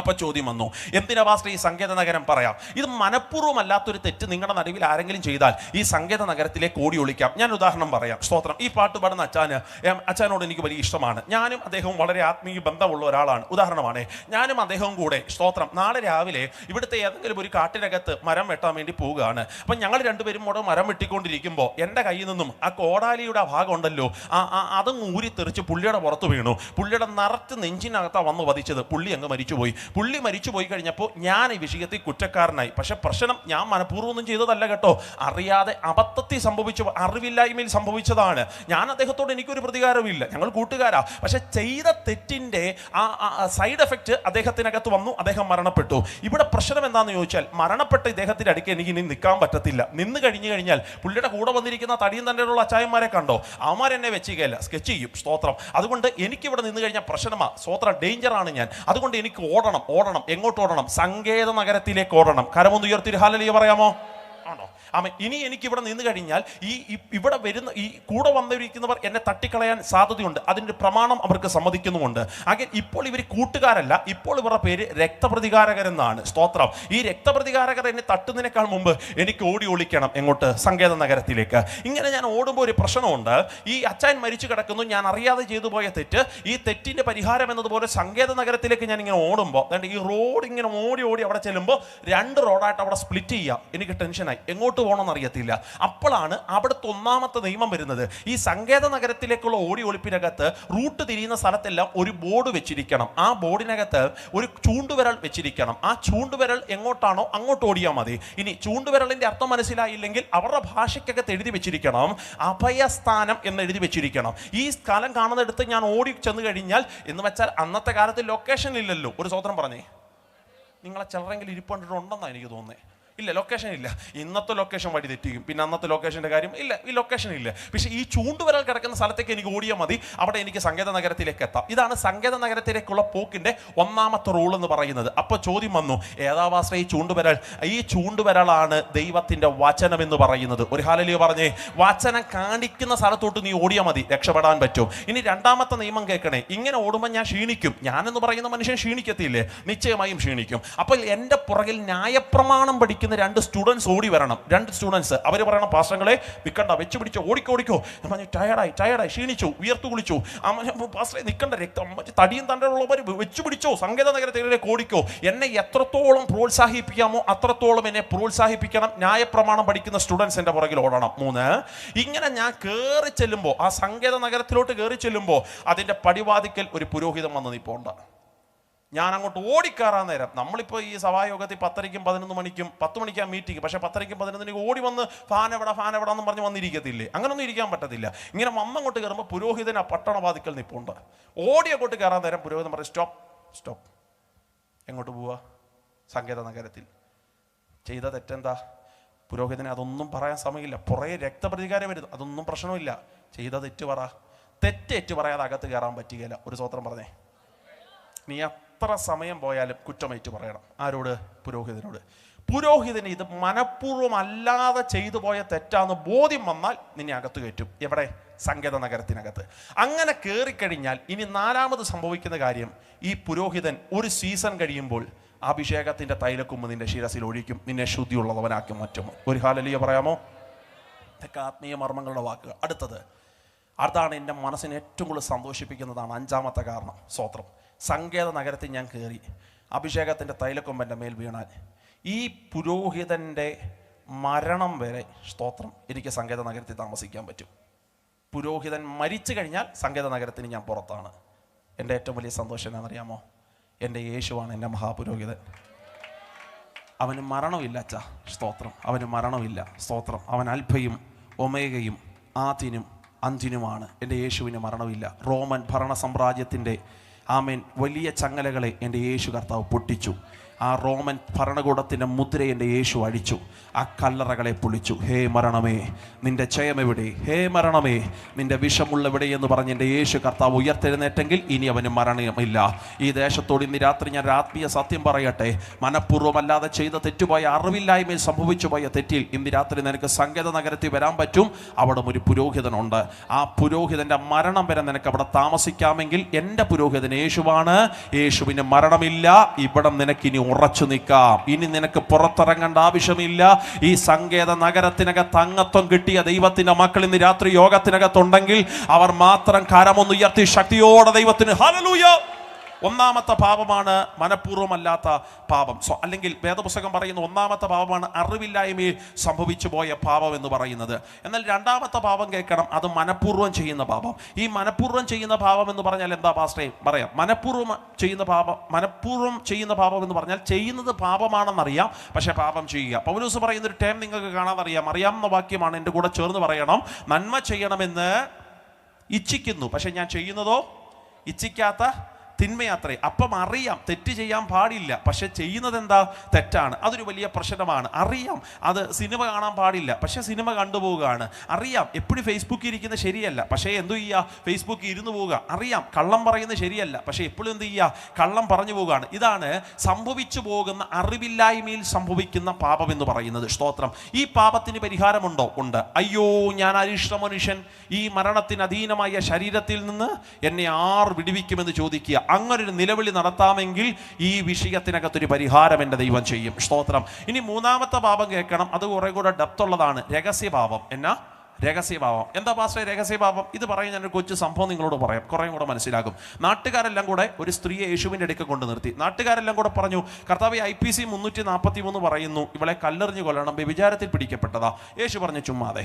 IPC ഷാറോണും ഇൻഡിപെൻഡൻറ്റ് വേജിയൊക്കെ അവിടെ നിൽക്കട്ടെ, തൻ്റെ ഉണ്ടെങ്കിൽ പാപം ഇല്ലാത്തവൻ കല്ലെറിഞ്ഞ് ചുമ്പോ. അപ്പം നാട്ടുകാരെല്ലാം കൂടെ കല്ല് താടിയിട്ടിട്ട് പോയപ്പോൾ യേശു കർത്താവ്, ജോർജെ എന്തോ പോവല്ലേ? സ്തോത്രം. അവിടെ ആരും ഇല്ല, അമ്മച്ചി ഇങ്ങോട്ട് നോക്ക്, ഇങ്ങോട്ട് വാ, എന്തുവാ നോക്കി, ഇങ്ങോട്ട് നോക്കി, ഇവിടെ നോക്ക്, അവിടെ ആരില്ല, ഇങ്ങ് വാ, എന്തുവാ? കല്ല് താഴെ കേട്ടോ. ജോർജ് മതി, കർത്താവേ ഈ കല്ല് എൻ്റെതാ, ഞാൻ കൊണ്ടുവന്ന കല്ല. ആഹാ, ഇന്നലെ ഇച്ചിരി സിഗരറ്റൊക്കെ വലിച്ച് അതുകൊണ്ടാണ് കല്ല് താഴെ ഇട്ടല്ലേ? യേശു ചോദിച്ചോ? ഇല്ല. സൂസി എന്തോ പോവല്ലേ, ഇങ്ങ് വായോ, എന്തോ കല്ലെറിയാൻ വന്നതാണോ? യേശു കല്ലെറിയാൻ വന്നതാ. കല്ല് താഴെ ഇട്ടോ? യേശു നീ പറഞ്ഞപ്പോഴേ കല്ല് താഴെ ഇട്ട് കർത്താവേ, ജോർജിൻ്റെ അപ്പുറേ കിടക്കുന്ന എൻ്റെ കല്ല. ആഹാ, ഇന്നലെ ഭർത്താവിനോട് ഭയങ്കര വഴക്കായിരുന്നല്ലയോ, അതുകൊണ്ടാണ് കല്ല് താഴെ ഇട്ടെ. യേശു ചോദിച്ചോ? ഇല്ല. അതിനർത്ഥം ഇവർ തെറ്റ് ചെയ്തില്ലെന്നാണോ? ഇവർക്ക് പാപം ഇല്ലെന്നാണോ? ഉണ്ട്. പക്ഷെ ആ പാപം രഹസ്യപാപമല്ലേ? ഈ ആൻറ്റിയുടെ പാപമോ? അപ്പുറേ പിടിക്കപ്പെട്ട ആൻറ്റി, അത് രഹസ്യമാണോ പരസ്യമാണോ? പരസ്യപാപം. അവളിപ്പോൾ സോഷ്യൽ മീഡിയ തരംഗ വിഷയമല്ലേ?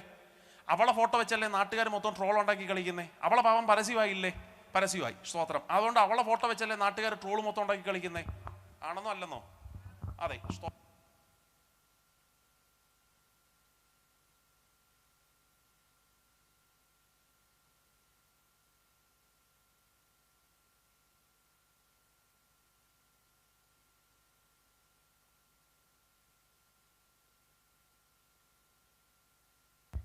ഞാൻ പറയാം, ഈ വെളിപ്പെട്ടവന്റെ പാപത്തേക്കാൾ പാപത്തിൽ PhD എടുത്ത പുള്ളിയായി കമന്റ് ഇടുന്നത് വീട്ടിനകത്ത്.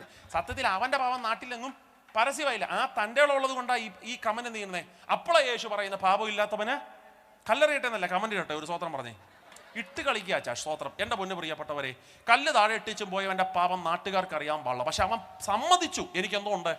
ഇന്ന് രാത്രി ഉപ്പുതറ ബ്ലസ് മീറ്റിങ്ങിനകത്ത് ഞാൻ പ്രസംഗിക്കുന്ന വരെ കല്ല് താഴെ ഇട്ടവരുടെ പാപം ആർക്കും അറിയത്തില്ല. സ്തോത്രം. അങ്ങനെയാണെങ്കിൽ എൻ്റെ ഒരു കൊച്ചു ചോദ്യം, നമ്മുടെ പാപം സിൻസിയറായിട്ട് മറുപടി പറയണം. നമ്മുടെ പാപം, നമ്മുടെ ഈ പ്രസംഗിക്കുന്ന എൻ്റെയും കേൾക്കുന്ന നമ്മുടെ എല്ലാവരുടെയും പാപം, ഈ വർഷിപ്പ് ലീഡ് ചെയ്ത് നമ്മുടെ എല്ലാവരുടെയും പാപം, നമ്മുടെ പാപം മറഞ്ഞിരിക്കുന്നതാണോ രഹസ്യഭാവമാണോ? സത്യം പറ, നമ്മുടെ പാപം മറഞ്ഞിരിക്കുന്നതാണോ രഹസ്യമാണോ? സ്തോത്രം. അത് പറഞ്ഞതിൻ്റെ പേരിലെങ്കിലും സ്വർഗത്ത് പോകും. ഒരു സ്തോത്രം പറഞ്ഞേ, സത്യം പറഞ്ഞല്ലോ. സ്തോത്രം. രഹസ്യം അതാർക്കും, ഇതെല്ലാം കൂടെ ഇത് ആർക്കും അറിയാത്തോണ്ടല്ലേ ഈ ഷോ ഓഫ് ഒക്കെ കാണിക്കുന്നേ? ആണെന്നോ അല്ലെന്നോ? അതെ. ഇതൊക്കെ വെളിപ്പെട്ട് വന്നാലോ? സ്തോത്രം. എൻ്റെ കൊച്ചു ചോദ്യം, ഈ ആൻറ്റിമാരെ, മമ്മിമാരെ, സ്തോത്രം, ഈ ഇരിക്കുന്ന നിങ്ങളാണോ യഥാർത്ഥ നിങ്ങൾ? ആണെന്നോ അല്ലെന്നോ? ഈ തലേ സ്ക്രാഫൊക്കെ ഇട്ട് സ്തോത്രം പാസ്റ്റേ, ഗ്ലോറി ടു ഗോഡ്, മഹത്വം, ആമേൻ ആമേൻ. ഈ പറയുന്ന നമ്മളാണോ യഥാർത്ഥ നമ്മൾ? അല്ലെന്ന് നമുക്കും അറിയാം പടച്ച തമ്പുരാനും. പിന്നെ നമ്മൾ പോലും അറിയാതെ ഇരിക്കുന്ന നമ്മുടെ അകത്തിരിക്കുന്ന വേറൊരു പുള്ളിക്കാരനുണ്ട്. ആ പുള്ളിക്കാരനാണ് പ്രശ്നം എന്ന് പറയുന്നത്. അതാരാ പാസ്റ്റേ? അതാരാണെന്ന് അറിയണമെങ്കിൽ ഇന്നും നാളെ ഞാൻ 4 മണിക്കൂർ നിന്ന ഒരു പരിപാടി നടക്കുകയില്ല. പാസ്റ്റർ അടുത്തൊരു മാസം ഫ്രീ ആണോ? ഫ്രീ ആണല്ലോ. ഞങ്ങളുടെ വീട്ടിൽ ഒരു മാസം വന്ന് നിൽക്കാമോ? ഞങ്ങൾ ആരാന്ന് കൃത്യമായിട്ട് പാസ്റ്റർ എന്ത് ചെയ്യും? അപ്പം നമ്മൾ പോലും അറിയാതെ നമ്മുടെ അകത്തിരിക്കുന്ന വേറൊരു ആ പുള്ളിയാണ് ഈ ഹൈഡ് ചെയ്ത് കളിക്കുന്നത്. അവനാണ് പകൽമാന്യത കളിക്കും, പക്ഷേ ഇരുട്ടിൻ്റെ മറവിൽ അവൻ ആള് മാറും. അവൻ പ്രശ്നം, അവനാണ് ഈ രഹസ്യഭാവത്തിൻ്റെ ഉസ്താദ് എന്ന് പറയുന്നത്. അവനെ ഇന്ന് രാത്രി നമുക്ക് പുറത്താക്കണം. ഞാൻ എൻ്റെ മനസ്സുകൊണ്ട് എപ്പോഴും ചിന്തിക്കുന്ന ഭാവനകളിലൊന്നാണ്. സ്തോത്രം. നമ്മുടെ സഭയ്ക്കകത്തൊക്കെ ഈ പ്രൊജക്ടർ സംവിധാനമുണ്ട്. ഞങ്ങളുടെ ചർച്ചിനകത്തുണ്ട് ഒരു കൊച്ചു പ്രൊജക്ടർ സംവിധാനമുണ്ട്. ഇവിടെ ഉണ്ട് ദൈവദാസനെ, നമ്മുടെ മിനിസ്ട്രിക്കകത്തൊക്കെ ഉണ്ടായിരിക്കും. ഓക്കെ, നാളെ വൈകിട്ടല്ലേ നമ്മുടെ കടശിരാത്രി എന്ന് പറയുന്നത്. സ്തോത്രം. നാളെ വൈകിട്ട് നമ്മുടെ സഭയിൽ ഈ മീറ്റിങ്ങിനകത്തൊരു പ്രൊജക്ടർ സംവിധാനം വരും. ഇപ്പോൾ ഇവിടെ മനോഹരമായ ഫ്ലെക്സും ഈ കർട്ടണും ഒക്കെ വെച്ചിരിക്കും. നാളെ ഇത് മാറും കേട്ടോ. നാളെ ഇവിടെ വലിയ സ്ക്രീനായിരിക്കും, ഡിജിറ്റലിൻ്റെ വലിയ സ്ക്രീനായിരിക്കും. പക്ഷേ അതിൻ്റെ കൺട്രോൾ ഏറ്റെടുക്കുന്ന ദൈവമായിരിക്കും. ഒരു സ്തോത്രം പറഞ്ഞേ. നമ്മുടെ ഈ പുട്ടിയൊക്കെ അടിച്ച് ഒരു കുഞ്ഞാടിനെ പോലെ ഒരുങ്ങി ഇറങ്ങി മീറ്റിങ്ങിനകത്ത് വരാൻ എന്നിട്ട് ആ ഗ്രൗണ്ടിൻ്റെ എൻട്രി കയറുമ്പോൾ വരുന്നവരുടെ പേരെല്ലാം സെൻസ് ചെയ്ത് ദൈവം ഇവിടെ എഴുതി കാണിക്കും. ആരൊക്കെ വരുന്നോ അവരുടെ പേരെല്ലാം ദൈവം ഇങ്ങനെ അറ്റൻഡൻസ് എടുക്കുന്ന പോലെ, സ്കൂളിൽ അറ്റൻഡൻസ് എടുക്കുന്ന ലീല, ജോർജ്, മറിയ, സൂസി എല്ലാവരുടെയും പേര് ഇങ്ങനെ എഴുതി കാണിക്കും. എന്നിട്ട് ഈ വന്നവൻ്റെ എല്ലാം പാപം, കഴിഞ്ഞ ഒരാഴ്ച നമ്മൾ എന്തെല്ലാം സംസാരിച്ചു, ഇവിടെ എല്ലാം പോയി ആരോടൊക്കെ ഇടപെട്ടു, നമ്മൾ ആരൊക്കെ ഫോൺ ചെയ്തു, നമ്മുടെ മനസ്സിൻ്റെ ചിന്ത എന്താ, പിന്നെ ഈ യൂട്യൂബിൻ്റെ സ്ക്രീൻഷോട്ട്, അതെല്ലാം ദൈവം നാളെ ഇവിടെ ഇങ്ങനെ പ്രദർശിപ്പിക്കും. ഓരോരുത്തരുടെ പേരെഴുതി സൈഡ് അവരുടെ ഫോട്ടോ കൂടെ വെച്ച് അതെല്ലാം നാളെ അങ്ങനെ ഒരു സിസ്റ്റം നാളെ വൈകിട്ട് വരും കേട്ടോ. സത്യസന്ധമായിട്ട് പറയണം, നാളെ അങ്ങനൊരു സിസ്റ്റം വന്നാൽ നാളത്തെ യോഗത്തിൽ എത്ര പേര് വരും? അതിനേക്കാൾ നല്ല നാട് വിട്ടു പോകുന്നേ. സ്തോത്രം. അച്ഛാ, ഇതൊക്കെ മറഞ്ഞിരിക്കുന്നത് കൊണ്ടല്ലേ ഈ ഷോ ഓഫ് കാണിക്കുന്നത്? ഇതൊന്നും നാട്ടിലാർക്കും പപ്പായെ പറ്റിക്കാം, മമ്മിയെ പറ്റിക്കാം, സഭാപാസ്റ്ററിനെയും പ്രവാചകനെയും പറ്റിക്കാം, പക്ഷെ പടച്ച തമ്പുരാനെ എങ്ങനെ പറ്റിക്കും? സ്തോത്രം. ഇനി ഇതിൽ നിന്ന് രക്ഷപ്പെടാൻ എന്താ പാസ്റ്റേ മാർഗം? അറിവില്ലായ്മയെ ചെയ്യുന്ന പാപത്തിന് സങ്കേത നഗരത്തിലേക്ക് പോകാം. മനഃപൂർവ്വം ചെയ്യുന്ന പാപത്തിന് അയ്യോ ഞാൻ അനിഷ്ട മനുഷ്യൻ എന്ന് പറഞ്ഞ് നിലവിളിക്കാം. ഈ രഹസ്യപാപത്തെ ജയിക്കാൻ എന്താ പാസ്റ്റേ വഴി? ഒറ്റ വഴിയേ ഉള്ളൂ. രഹസ്യപാപത്തെ ജയിക്കാൻ ഒറ്റ വഴി ബൈബിൾ പറയുന്നുണ്ട്: ലംഘനം. മറച്ചു വെക്കുന്നവന് ശുഭം വരത്തില്ല, ഏറ്റു പറഞ്ഞുപേക്ഷിക്കുന്നവനോ കരുണ ലഭിക്കുമെന്ന് പറയുക. ഞാൻ പറയാം, ഒത്തിരി ഷോ ഓഫ് കാണിക്കേണ്ട. മീറ്റിംഗ് കഴിഞ്ഞ് വീട്ടിൽ പോയി മുട്ടുകുത്താം. നമുക്ക് അല്ലമുറയിട്ട് ദൈവത്തോട് കരയാം, ചെയ്തു പോയപ്പാ, തെറ്റ് സംഭവിച്ചു. സഭയിൽ ഞാൻ ഓക്കെയാ, കൈയൊക്കെ അടിക്കുന്നുണ്ട്, ആരാധിക്കുന്നുണ്ട്, പകൽമാനിതൊക്കെ ഞാൻ കളിക്കുന്നുണ്ട്. പക്ഷേ എന്തൊക്കെയോ ജയിക്കാൻ കഴിയാത്ത രഹസ്യഭാവങ്ങൾ എൻ്റെ ശരീരത്തിലും എൻ്റെ മനസ്സിലും ഒക്കെ ഉണ്ട്. എനിക്കറിയാം ഇന്ന് രാത്രിയിൽ ആരോടൊക്കെ ദൈവം ഭയങ്കരമായി ഒരവസരം കൂടെ ദൈവം തരികയെന്ന് മാത്രം ചിന്തിച്ചാൽ മതി. ഒന്ന് ഗുഡ് ബൈ പറയാമെങ്കിൽ, ഒന്ന് മാറ്റി നിർത്താമെങ്കിൽ, ആയിരക്കണക്കിന് ഫേസ് ഐ ഡി ഉള്ള എൻ്റെ മൊബൈൽ ഫോണിൻ്റെ ലോക്ക് അടിച്ച് രാത്രി 11:30ക്കും 12 മണിക്കും ഞാൻ കയറി ഇറങ്ങിപ്പോകുന്ന സൈറ്റ് ഒറ്റ പ്രവാചകന് മനസ്സിലാകുന്നില്ലെന്നൊരു ചിന്തയുണ്ടെങ്കിൽ അബദ്ധം പറ്റി കേട്ടോ. വാതിൽ മുട്ടാതെ, വാതിൽ തട്ടാതെ അകത്ത് കയറി വന്ദനം പറയുന്നവനെ എന്ത് രാത്രി നമ്മൾ ആരാധിക്കുന്നത്. നീ ഇനി എത്ര ലോക്കിട്ട് ഫോൺ അടച്ചു വെക്കാൻ ശ്രമിച്ചാലും അഗ്നിജ്വാലക്കത്തുള്ള കണ്ണുള്ളവൻ ഒന്നും ഇന്ന് രാത്രി മറവല്ല. ആ തെറ്റിനെ ഇന്ന് രാത്രി ഏറ്റുപറ. ആ പാപത്തെ ക്ഷമിക്കാൻ എൻ്റെ ദൈവം വിശ്വസനാണ്. അവൻ കടലിന്റെ അടിത്തട്ടിൽ ഇന്ന് രാത്രി അത് ഇട്ടുകളയുമെന്ന് വേദപുസ്തകം പറയുന്നെങ്കിൽ, കരമടിച്ച് കരമുയർത്തിയൊക്കെ ദൈവത്തിന് സ്തോത്രം പറയാൻ കഴിയുന്നെങ്കിൽ ശക്തിയോടെ ഹല്ലേലൂയ, നന്ദിയോടെ ദൈവത്തിന് സ്തോത്രം ചൊല്ലുക. എൻ്റെ മുന്നേ പ്രിയപ്പെട്ടവരെ, ഞാൻ ആ ഭാഗം ഒന്നുകൂടെ പറയുന്നു. ആമേൻ. രഹസ്യപാപം. എന്നാൽ നാലാമത്തെ പാപം കേൾക്കണേ. നാലാമത്തെ പാപം എന്ന് പറയുന്നത് പാരമ്പര്യ പാപമാണ്. ഇതൊരു ചെറിയ വിഷയമല്ല. പാരമ്പര്യ പാപം എന്ന് പറഞ്ഞ് അതും കൂടെ പറഞ്ഞു വെച്ചാൽ നമുക്ക് പ്രാർത്ഥിക്കാനുള്ള സമയമേ കിട്ടത്തുള്ളൂ. അല്ലെങ്കിൽ നിങ്ങൾക്ക് വേണ്ടി പേഴ്സണലി പ്രാർത്ഥിക്കാൻ സമയം കിട്ടുകയില്ല. ബാക്കിയൊക്കെ നമുക്ക് നാളെ സംസാരിക്കാമല്ലോ. സ്തോത്രം. പാരമ്പര്യ പാപം. അതെന്താണ് ആ പാപം എന്ന് പറയുന്നത്? പറയാം. അപ്പനപ്പൂപ്പന്മാർ ചെയ്ത തെറ്റിൻ്റെ പരിണിത ഫലമാണ് പാരമ്പര്യ പാപം എന്ന് ഞാൻ വിശേഷിപ്പിക്കുക. പാരമ്പര്യ പാപം അങ്ങനെ ഉണ്ടോ? ഉണ്ട്. എൻ്റെ വൈഫിന് ഈ ഡെലിവറിയുള്ള ബന്ധത്തിനകത്ത് ഞങ്ങൾ ഹോസ്പിറ്റലിൽ പോയപ്പോൾ ഡോക്ടർ ചോദിച്ചൊരു ചോദ്യമുണ്ട്: ഷുഗർ ഉണ്ടോ? ഷുഗർ ഉണ്ട്. അപ്പയ്ക്ക് ഷുഗർ ഉണ്ടായിരുന്നോ? ആ ഉണ്ടായിരുന്നു. അത് ഞാൻ ഡോക്ടറോട് ചോദിച്ചു, അപ്പയുടെ കാര്യം എന്തിനാ ഇവിടെ ചോദിക്കുന്നത്? അപ്പോൾ ഡോക്ടർ തിരിച്ചു പറഞ്ഞൊരു കാര്യമുണ്ട്. ആമേൻ. അപ്പയ്ക്ക് ഷുഗർ ഉണ്ടെങ്കിൽ പിള്ളേർക്കും ഷുഗർ വരും. അപ്പന് കശിയുണ്ടെങ്കിൽ പിള്ളേർക്കും കശിണ്ട് വരും. ഇതൊരു പാരമ്പര്യ രോഗമാണ്. ഇതുപോലെ പാരമ്പര്യ പാപമുണ്ട്. അങ്ങനെ ബൈബിൾ ചോദിക്കുന്നൊരു ചോദ്യമാണ്: അപ്പൻ മുന്തിരിങ്ങ തിന്നാൽ മക്കൾക്ക് പുളിക്കുമോ എന്ന് ചോദിക്കുക. പക്ഷെ പുതിയ നിയമത്തിലോട്ട് വരുമ്പോൾ ഈ സിസ്റ്റം ദൈവം പൊളിക്കുക. കാരണം ഇപ്പോൾ നമ്മൾ ജഡീക അപ്പന്മാരുടെ മക്കളല്ല, ഇപ്പോൾ നമ്മൾ സ്വർഗീയ പിതാവിൻ്റെ മക്കളാണ്. നമ്മുടെ രക്തത്തിൻ്റെ സിസ്റ്റം മാറാൻ തുടങ്ങി, ബ്ലഡ് ഗ്രൂപ്പ് മാറാൻ തുടങ്ങിയപ്പോൾ നമ്മുടെ പാപത്തിൻ്റെ കെട്ട് എൻ്റെ സ്വർഗത്തിലെ ദൈവം അഴിച്ചു കളയുകയാണ്. സ്തോത്രം. എൻ്റെ മുന്നിൽ പ്രിയപ്പെട്ടവരെ, ഞങ്ങളുടെ വീടിൻ്റെ തൊട്ട് ഓപ്പോസിറ്റ് വാടകയ്ക്കൊരു വീട്ടിനകത്ത് പ്രിയപ്പെട്ടവർ വന്ന് താമസിക്കുക. ഇന്നല്ല കഴിഞ്ഞ കുറേ വർഷങ്ങൾക്ക് മുമ്പുള്ള സംഭവമാണ്, മാസങ്ങൾക്ക് മുമ്പുള്ള സംഭവമാണ്.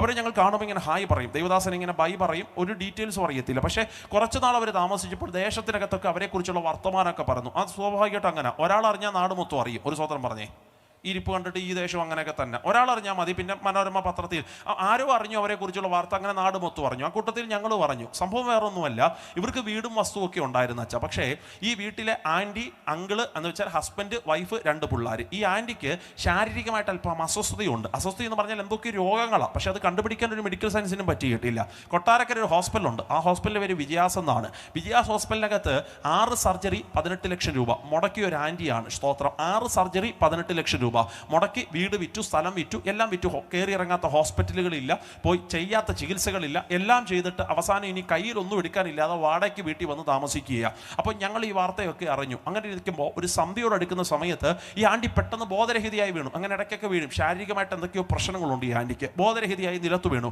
എൻ്റെ വൈഫ് ഒരു മെഡിക്കൽ ഡിപ്പാർട്ട്മെൻറ്റിൽ വർക്ക് ചെയ്യുന്ന ഒരാളാണ്, ഫിസിഷ്യൻ അസിസ്റ്റൻ്റ് ആണ്. സോ ഇവർ ഹസ്ബൻഡ് പെട്ടെന്ന് ഇറങ്ങി വന്നിട്ട് എൻ്റെ വൈഫിനെ വിളിച്ചിട്ട് പറഞ്ഞു, മോളെ പെട്ടെന്ന് വീട്ടിലോട്ട് വാ. ആമേൻ. വൈഫ് തലയിറങ്ങി വീണു, എന്താണെന്ന് ചെക്ക് ചെയ്യും. പെട്ടെന്ന് എൻ്റെ വൈഫ് ഈ പ്രഷറൊക്കെ ചെക്ക് ചെയ്യുന്ന ആ സ്റ്റെത്തും ആ കാര്യങ്ങളുമായിട്ടൊക്കെ അങ്ങോട്ട് പോയി. അപ്പം ഞാനും ഇവളുടെ കൂടെ പോയി. എനിക്ക് പോകേണ്ട ഒരു ആവശ്യമില്ല, പക്ഷേ തൊട്ട് മേടത്ത് വീടാം, മാത്രമല്ല സന്ധ്യയോട് എടുക്കുന്ന സമയമല്ലേ. ഞാനും എൻ്റെ വൈഫിൻ്റെ കൂടെ പോയി. ഞാൻ ആ സെറ്റിലിരുന്ന് എൻ്റെ വൈഫ് അത് ചെയ്യുന്നതൊക്കെ ഞാൻ നോക്കിക്കൊണ്ടിരിക്കുക. മുഖത്ത് വെള്ളമൊക്കെ ഒഴിച്ചു, ആൻറ്റിയെ എഴുന്നേപ്പിച്ച് നിർത്തി, കണ്ണൊക്കെ തുറന്നു, സംസാരിക്കാനൊക്കെ തുടങ്ങി. പെട്ടെന്ന് പ്രഷറൊക്കെ ചെക്ക് ചെയ്യുക. എന്താ ഈ തല കറങ്ങി വീണതിൻ്റെ കാരണം? പ്രഷർ കുറഞ്ഞതാണോ?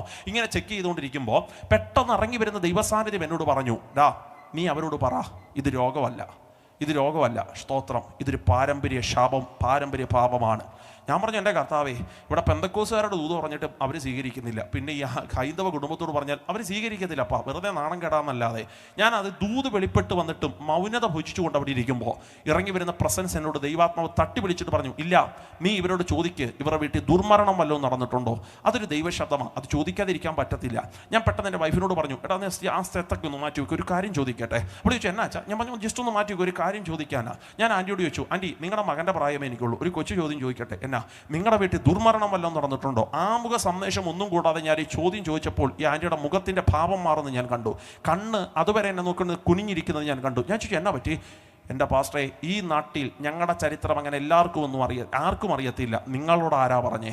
ഞാൻ പറഞ്ഞു, എൻ്റെ പൊന്നാൻറ്റി, എനിക്കും അറിയാൻ പാടില്ല, പക്ഷെ ഞങ്ങളുടെ യേശുവിനൊരു പ്രത്യേകതയുണ്ട്, ഞങ്ങളുടെ ദൈവം സംസാരിക്കുന്ന ദൈവമാണ്, സ്തോത്രം. പെട്ടെന്ന് ഈ ആൻറ്റി ആമേൻ എന്നോട് തിരിച്ചു പറഞ്ഞ മറുപടി, പാസ്റ്റർ പറഞ്ഞത് ശരിയാണ്. എൻ്റെ അമ്മച്ചി എന്ന് വെച്ചാൽ അമ്മയുടെ അമ്മ വല്യമ്മച്ചി അന്നത്തെ കാലത്ത് കൊന്നു കെട്ടി തൂക്കിയതാ, അത് കേസും വഴക്കുമായിട്ടൊക്കെ പോയി. പിന്നെ എൻ്റെ അമ്മയുണ്ടല്ലോ, ഫാനിനകത്ത് തൂങ്ങി മരിച്ചതാ. പെട്ടെന്ന് കർത്താവിനോട് പറഞ്ഞു, ഇനിയേലും നീ അവരോട് പറ, ഇത് രോഗമല്ല, ഇതൊരു പാരമ്പര്യ ശാപവും പാരമ്പര്യ പാവവും. ഇവരെയും കൊണ്ട് ഇത് പോകത്തുള്ളൂ, ഇവരും സൂയിസൈഡ് ചെയ്യും. അല്ല, ഇവരുടെ കാലം കഴിഞ്ഞാൽ 2 പിള്ളേരുള്ളത്, ഒരു ആൺചെറുക്കനും ഒരു പെൺകൊച്ചും. അമ്മൻ അന്ന് അവർ 8ലും 10ലുമായിട്ട് പഠിക്കുക. അവരെയും ഒരു പിടി കയറിനകത്ത് പിശാചി കെട്ടിത്തൂക്കും. അതുകൊണ്ട് ഈ വിഷയത്തെ പ്രാർത്ഥിച്ചാൽ ഞാൻ ഈ നുകത്തിൻ്റെ അമിക്കയറിനെ അടിച്ചു കളയും. അവരോട് പറ. എൻ്റെ പൊന്നു പ്രിയപ്പെട്ടവരെ, ഇതൊരു ദൈവശബ്ദമാണ്. പെട്ടെന്ന് ഞാൻ ആൻറ്റിയോട് ചോദിച്ചു, ആൻറ്റി, ഈ പറഞ്ഞ ദൈവമാണെന്നൊരു ബോധ്യം നിങ്ങളുടെ അകത്തുണ്ടെങ്കിൽ ഞാൻ നിങ്ങൾക്ക് വേണ്ടി ഒരു വാക്ക് പ്രാർത്ഥിക്കാം. എനിക്ക് ഇന്നും ഓർമ്മയുണ്ട് ദൈവദാസനെ ആ രംഗം. 2 കരവും ഇങ്ങനെ നീട്ടി കാണിച്ചിട്ട് ആൻറ്റി പറഞ്ഞു, പാസ്റ്ററേ, വിജയാസ് ഹോസ്പിറ്റലിൽ 6 സർജറി, 18 ലക്ഷം രൂപ, ഇനി കയ്യിലൊന്നും എടുക്കാനില്ല, പ്രാർത്ഥനയെങ്കിൽ പ്രാർത്ഥന മതി. ഞാൻ പറഞ്ഞു, വൈഫിനോട് ഒരു സ്ക്രാഫ് എടുത്തവർ തലയിലോട്ടിട്. ഇന്നും എനിക്ക് ആ പ്രാർത്ഥന ഓർമ്മയുണ്ട്. 40 സെക്കൻഡിൽ മാത്രം ദൈർഘ്യമുള്ളൊരു പ്രാർത്ഥന, ഒരൊറ്റ വാക്യേ പ്രാർത്ഥിച്ചുള്ളൂ. അപ്പാ, വെളിപ്പെടുത്തിയത് മനുഷ്യനല്ല, വെളിപ്പെടുത്തിയത് ദൈവമാണ്. ഈ വിഷയത്തിനകത്ത് നീ ഒരു അത്ഭുതം ചെയ്യുന്നതിനായി സ്തോത്രം. ആമേ. ഈ പ്രാർത്ഥന ഞാൻ ആമയും പറഞ്ഞ് തിരിച്ചിറങ്ങിപ്പോരുന്നു. നിങ്ങൾക്കറിയാമോ, പിറ്റേ ദിവസം ഈ ആൻറ്റി ഞങ്ങളുടെ വീട്ടിൽ വന്നു. ഞാൻ ചോദിച്ചു, എന്നാ ആൻറ്റി? പാസ്റ്ററേ, കഴിഞ്ഞ 6 മാസങ്ങളായിട്ട് ഡോസ് കൂട്ടിയുള്ള ടാബ്ലറ്റ് എടുത്താലും ഉറങ്ങാൻ പറ്റുകയില്ല. ഇന്നലെ രാത്രിയിൽ മനഃപൂർവ്വം ടാബ്ലറ്റ് എടുക്കാതെ ഒന്ന് ഉറങ്ങി നോക്കി. ഞാൻ ചോദിച്ചു, ഉറങ്ങിയോ? സൂപ്പർ ഉറക്കമായിരുന്നു പാസ്റ്ററേ, മതി. യേശു ആ നുകത്തെ അഴിച്ചതിൻ്റെ റിസൾട്ടാണത്. ഇന്ന് രാത്രി ഞാൻ നിങ്ങളോട് പറയുന്നു, ഇത് ചുമ്മാ 10 പ്രസംഗം നടത്തി 2 ആമയും പറഞ്ഞ് 3 കൈയടിച്ച് പോകുകയല്ല. ഈ ദേശത്തിൻ്റെ നടുവിൽ ആത്മഭാരത്തോടെ ഇവർ നടത്തുന്ന മീറ്റിങ്ങിൽ എത്രത്തോളം വചനം ഇടാൻ കഴിയുമോ അത്രത്തോളം വചനം ഇട്ടേച്ചും ഇന്ന് രാത്രി ഞാൻ നിങ്ങൾക്ക് വേണ്ടി പ്രാർത്ഥിക്കുകയാണ്. ഇന്ന് രാത്രി വിശ്വസിക്കുന്ന ആരെങ്കിലുമൊക്കെ ഇതിൻ്റെ നടുവിലുണ്ടെങ്കിൽ ഞാൻ പറയാം, പാരമ്പര്യ ശാപവും പാരമ്പര്യ പാപവും എന്ന് പറയുന്നൊരു സംഗതി ഉണ്ട്. ഇന്ന് രാത്രിയിൽ അതിൻ്റെ കെട്ടടിക്കാൻ എന്താ പാസ്റ്റേ പോംവഴി? ഒരൊറ്റ പോംവഴിയേ ഉള്ളൂ. നീ യേശുവിൻ്റെ അകത്തായാൽ, ഇപ്പോൾ ക്രിസ്തുവേശുവിനകത്തുള്ളവർക്ക് ഒരു ശിക്ഷാവിധിയുമില്ല. വേദപുസ്തകം പറയുകയാണ്, നീ കർത്താവിൻ്റെ അകത്തായാൽ ഈ പാരമ്പര്യ പാപവും ഈ പാരമ്പര്യ ശാപവും നിന്റെ മേൽ വാടാൻ എൻ്റെ ദൈവം സമ്മതിക്കത്തില്ല. 5ാമത്തെ പാപം എന്ന് പറയുന്നത് ക്ഷമിക്കാൻ കഴിയാത്ത പാപമാണ്. ക്ഷമിക്കാത്ത പാപം വേറെ എന്തിനെ വേണേലും കളിയാക്കിക്കോ, വേണമെങ്കിൽ അരിശം തീർക്കാൻ, അങ്ങനൊന്നും പറയുന്നത് ശരിയല്ല. എന്നാലും ഞാൻ മനസ്സെ തൊട്ട് പറയാം, നിങ്ങൾക്ക് അത്രേ അരിശം ഉണ്ടെങ്കിൽ ദേശമേ, നിങ്ങൾക്ക് കുറ്റം പറഞ്ഞേ പറ്റത്തുള്ളൂ, കളിയാക്കിയാൽ പറ്റത്തുള്ളെങ്കിൽ ഒരു കാര്യം ചെയ്യും, പാസ്റ്റർമാരെ ഞങ്ങളെ അങ്ങ് കളിയാക്ക്, ഈ ഇരിക്കുന്ന വിശ്വാസികളെല്ലാം കൂടെ അങ്ങ് കളിയാക്ക്, ആ അരിശം അങ്ങ് തീരട്ടെ. പക്ഷെ പരിശുദ്ധാത്മാവിനെതിരെ മിണ്ടാൻ നിൽക്കല്ലേ, പരിശുദ്ധാത്മാവിനെതിരെ സംസാരിക്കാൻ നിൽക്കല്ലേ. പിന്നെ അവ കൈയടിക്കുന്നവർ എഴുന്നേറ്റ് വന്നു, പിന്നെ സ്വോത്രം പറയാം, അവൻ്റെ അന്യഭാഷയൊക്കെ കണ്ടോ, ദയവായിട്ട് കളിയാക്കാൻ നിൽക്കല്ലേ. കാരണം യേശു പറഞ്ഞ വാക്ക്, മനുഷ്യപുത്രനെ നേരെ നിങ്ങൾ പറഞ്ഞോ ക്ഷമിക്കും, പക്ഷെ പരിശുദ്ധാത്മാവിനെതിരെ സംസാരിച്ചാൽ അത് ക്ഷമിക്കാത്ത പാപമാ. ഇന്ന് രാത്രി എന്തെങ്കിലുമൊക്കെ അബദ്ധം ഈ ദേശത്തിനകത്ത് സംഭവിച്ചു പോയെങ്കിൽ ഈ രാത്രിയിൽ ജീവനുള്ള ദൈവത്തോട് പറ, അറിയാതെ സംഭവിച്ചതാന്ന് പറഞ്ഞാൽ അടുത്ത വാക്ക് ഇന്ന് രാത്രി ഞാൻ അഭിമാനത്തോടെ പറഞ്ഞ് അവസാനിപ്പിക്കുക. യേശുവിന്റെ രക്തം സകല പാപവും പോക്കി നമ്മളെ ശുദ്ധീകരിക്കുന്ന രക്തമാണെന്ന് വിശ്വസിക്കുന്ന ദൈവത്തിന്റെ മക്കൾ ഇന്ന് രാത്രി ഇതിനകത്തുണ്ടെങ്കിൽ ശബ്ദമുയർത്തി ദൈവത്തിന് സ്തോത്രം ചൊല്ലിയിട്ട് പറ, യേശുവിന്റെ രക്തം സകല പാപവും പോക്കി നമ്മളെ ശുദ്ധീകരിക്കുന്ന രക്തമാ. ഭാരതത്തിന്റെ സ്വാതന്ത്ര്യ സമരം കൊടുമ്പിരി കൊണ്ടിരിക്കുന്ന കാലഘട്ടം, സ്തോത്രം. നോർത്ത് ഇന്ത്യയുടെ പ്രാന്തപ്രദേശത്തിനകത്ത് ഇതിനേക്കാൾ വലിയൊരു പന്തൽ ഉയർന്നു. സുഭാഷ് ചന്ദ്രബോസിന്റെ നേതൃത്വത്തിൽ ആവേശഭരിതമായ ഒരു പ്രസംഗം, ജസ്റ്റ് ക്ലിക്ക് ഇൻ യൂട്യൂബിൽ നോക്കിയാൽ കിട്ടും. ആ പ്രസംഗത്തിന്റെ മധ്യഭാഗമെത്തിയപ്പോൾ ഫ്രണ്ടിലിരിക്കുന്ന മൂർച്ചയുള്ളൊരു സംഗതി എടുത്ത് സുഭാഷ് ചന്ദ്രബോസ് തൻ്റെ വിരലിൻ്റെ അറ്റമൊന്ന് മുറിക്കാൻ തുടങ്ങി. പെട്ടെന്ന് രക്തം ഒഴുകാൻ തുടങ്ങി. ഒഴുകി ഇറങ്ങുന്ന രക്തം ഫ്രണ്ടിലിരിക്കുന്ന ഗ്ലാസ്സിനകത്തെ കൂറ്റി ഒഴിച്ചു.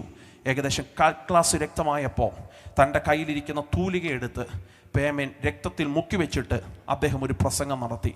ഭാരതത്തിനകത്ത് ഒരിക്കലും ഒഴിച്ചു മാറ്റാൻ കഴിയാത്ത പ്രസംഗത്തിൻ്റെ ഈടുറ്റ വാക്കുകൾ ചെവി തുറന്ന് കേട്ടോ. ഭാരതത്തിൻ്റെ സ്വാതന്ത്ര്യത്തിന് വേണ്ടി സുഭാഷ് ചന്ദ്രബോസ് എന്ന ഞാൻ ഇതാ എൻ്റെ രക്തം ഈ ഗ്ലാസ്സിനകത്തേക്ക് ഊറ്റിയൊഴിച്ചിരിക്കുക. എൻ്റെ കൂടെ ഇത് അംഗീകരിക്കുന്നവരുണ്ടെങ്കിൽ നിങ്ങൾക്ക് ഈ വേദിക്കകത്തേക്ക് ഇടിച്ചു കയറി വരാം. സുഭാഷ് ചന്ദ്രബോസ് എന്ന എൻ്റെ രക്തത്തിൽ മുങ്ങിക്കിടക്കുന്ന പേനയെടുത്ത് തൂലികയെടുത്ത് പേപ്പറിൽ പേരെഴുതി ഒപ്പിട്. ഭാരതത്തിൻ്റെ സ്വാതന്ത്ര്യത്തിന് വേണ്ടി ഞാനും അധ്വാനിക്കാൻ പോവുക. ഏതൊരു ചെറുപ്പക്കാരൻ്റെ അകത്ത് വികാരമുണർത്തുന്ന പ്രസംഗം തീർന്നില്ല. അതിനേക്കാൾ മുമ്പ് 100 കണക്കിന് ചെറുപ്പക്കാർ വേദിക്കകത്തേക്ക് ഇടിച്ചു കയറി. സുഭാഷ് ചന്ദ്രബോസിൻ്റെ രക്തത്തിൽ മുങ്ങിക്കിടക്കുന്ന പേനയെടുത്ത് പേപ്പറിൽ പേരെഴുതി ഒപ്പിടാൻ തുടങ്ങി. ഭാരതത്തിൻ്റെ സ്വാതന്ത്ര്യത്തിന് വേണ്ടി ഞങ്ങളും ഒരു പടയാളിയെ പോലെ അധ്വാനിക്കാൻ പോവുക. നല്ല കാര്യമാണ് സുഭാഷ് ചന്ദ്രബോസ് ചെയ്തത്. എന്നാൽ മറുഭാഗം ഒരു സുവിശേഷകൻ എന്ന രീതിയിൽ ഞാൻ പറയട്ടെ, ഭാരതത്തിൻ്റെ സ്വാതന്ത്ര്യത്തിന് വേണ്ടി ആ മഹാനായ മനുഷ്യൻ സുഭാഷ് ചന്ദ്രബോസ് ഊറ്റിക്കൊടുത്തതിൽ കേവലം 1/4 ഗ്ലാസ് രക്തം മാത്രം. എന്നാൽ മാനവരാശിയുടെ പാപത്തിൻ്റെ പരിഹാരത്തിന് വേണ്ടി എൻ്റെ പ്രാണപ്രിയൻ ഊറ്റിക്കൊടുത്തതിൽ 1/4 ഗ്ലാസ് രക്തമല്ല, ഒരു 1/2 ഗ്ലാസ് രക്തമല്ല, ഒരു 3/4 ഗ്ലാസ് രക്തമല്ല. അവൻ്റെ ശരീരത്തിലെ അവസാന തുള്ളി രക്തവും എൻ്റെ യേശു ഊറ്റിക്കൊടുത്തു. വിശ്വസിക്കുന്നവർക്കായി നന്ദിയോടെ ഞാൻ ദൈവത്തിന് സ്തോത്രം ചൊല്ലുക. ഒരു മനുഷ്യൻ മരിച്ചു കഴിഞ്ഞാലും അവൻ്റെ ഹൃദയത്തിൻ്റെ വാൽവുകൾക്കകത്ത് 3 രബിൾസ് രക്തം ബാക്കി നിൽക്കുമെന്ന് മെഡിക്കൽ സയൻസ് പറയുന്നെങ്കിൽ എൻ്റെ യേശുവിൻ്റെ ശരീരത്തിൽ ഒരു പടയാളി വന്ന് കുന്തം കൊണ്ട് കുത്തിയപ്പോൾ അവസാന രക്തവും വെള്ളവും കൂടെ പുറപ്പെടാൻ തുടങ്ങിയ അർത്ഥം ഇനി അവൻ്റെ ശരീരത്തിൽ ഒരു തുള്ളി രക്തവും അവശേഷിക്കുന്നില്ല. ദേശമേ, ഇന്ന് രാത്രി ചെവി തുറന്ന് കേൾക്കോ. ഇങ്ങനെ നിന്നെ സ്നേഹിച്ച ഒരുവൻ ഭൂമിയുടെ പരപ്പിലെ നീ കണ്ടിട്ടുണ്ടോ? നിന്റെ പാപത്തിന്റെ പരിഹാരം നീ ചെയ്തു കൂട്ടി അകൃത്യത്തിന്റെ നുകമൊന്നഴിക്കാൻ, നിന്റെ ചുമലിൽ കിടക്കുന്ന ഈ പാപത്തിന്റെ നുകം ഇന്ന് രാത്രി ഒന്ന് കേട്ടുപൊട്ടിക്കാൻ അവന്റെ രക്തം ഇന്ന് രാത്രിയിൽ അവൻ നിനക്കായി തന്നു. വിശ്വസിക്കുന്നവർക്കായി സ്തോത്രം. അടുത്ത സ്റ്റേറ്റ്മെന്റ് ശ്രദ്ധേയമാണ്. സുഭാഷ് ചന്ദ്രബോസിന്റെ അടുത്ത സ്റ്റേറ്റ്മെന്റ് യൂട്യൂബിലൊക്കെ കിടക്കുന്ന വാക്ക് ഇങ്ങനെയാണ് അദ്ദേഹത്തിന്റെ പ്രസംഗത്തിനകത്ത്: give your blood, I will give the freedom. നിങ്ങളുടെ രക്തം എനിക്കിതാ ദേശമേ, ഞാൻ ഇതാ ഭാരതത്തിൻ്റെ സ്വാതന്ത്ര്യം നിങ്ങൾക്ക് വാഗ്ദത്തം ചെയ്യാൻ പോവുക. നല്ല സ്റ്റേറ്റ്മെൻ്റ് ആണ്. ഏതൊരു ഭാരതീയൻ്റെയും അകത്ത് വികാരമുണർത്തുന്ന സ്റ്റേറ്റ്മെൻറ്റ്. എന്നാൽ മറുഭാഗം എൻ്റെ യേശുവിൻ്റെ പ്രസ്താവന കേൾക്കണോ? യേശു പറഞ്ഞത് ഗീവ് യുവർ ബ്ലഡ് എന്നല്ല. യേശു പറഞ്ഞത് I will give the blood and I will give the freedom. നിന്റെ രക്തം എനിക്ക് വേണ്ട, എൻ്റെ രക്തം ഞാൻ നിനക്ക് തന്ന എൻ്റെ സ്വാതന്ത്ര്യം നിനക്ക് തരാ. ഇന്ന് രാത്രി ആ സ്വാതന്ത്ര്യം തുറക്കപ്പെടണമെങ്കിൽ ഈ നുകം ഇന്ന് രാത്രി അഴിയണോ? ഏതാണ് ആ നുകം? അത് പാപത്തിന്റെ നുകം, അത് വിഗ്രഹാരാധനയുടെ നുകം. എത്ര പേർ ഇന്ന് രാത്രിയിൽ ആത്മാവിൽ കരങ്ങൾ അടിച്ച് ദൈവത്തിന് നന്ദി പറയും? എത്ര പേർ ഇന്ന് രാത്രിയിൽ ആത്മാവിൽ സ്തോത്രം ചൊല്ലി ദൈവത്തിന് നന്ദി പറയൂ? ആ വിഗ്രഹാരാധനയുടെ നുകം ഇന്ന് രാത്രി അഴിയട്ടെ. വിഴുങ്ങി കളയുന്ന നുകം ഇന്ന് രാത്രി അഴിയട്ടെ. ആ ശൂന്യത വരുത്തുന്ന ഈ പട്ടണത്തിന്റെ നുകം ഇന്ന് രാത്രി അഴിയട്ടെ.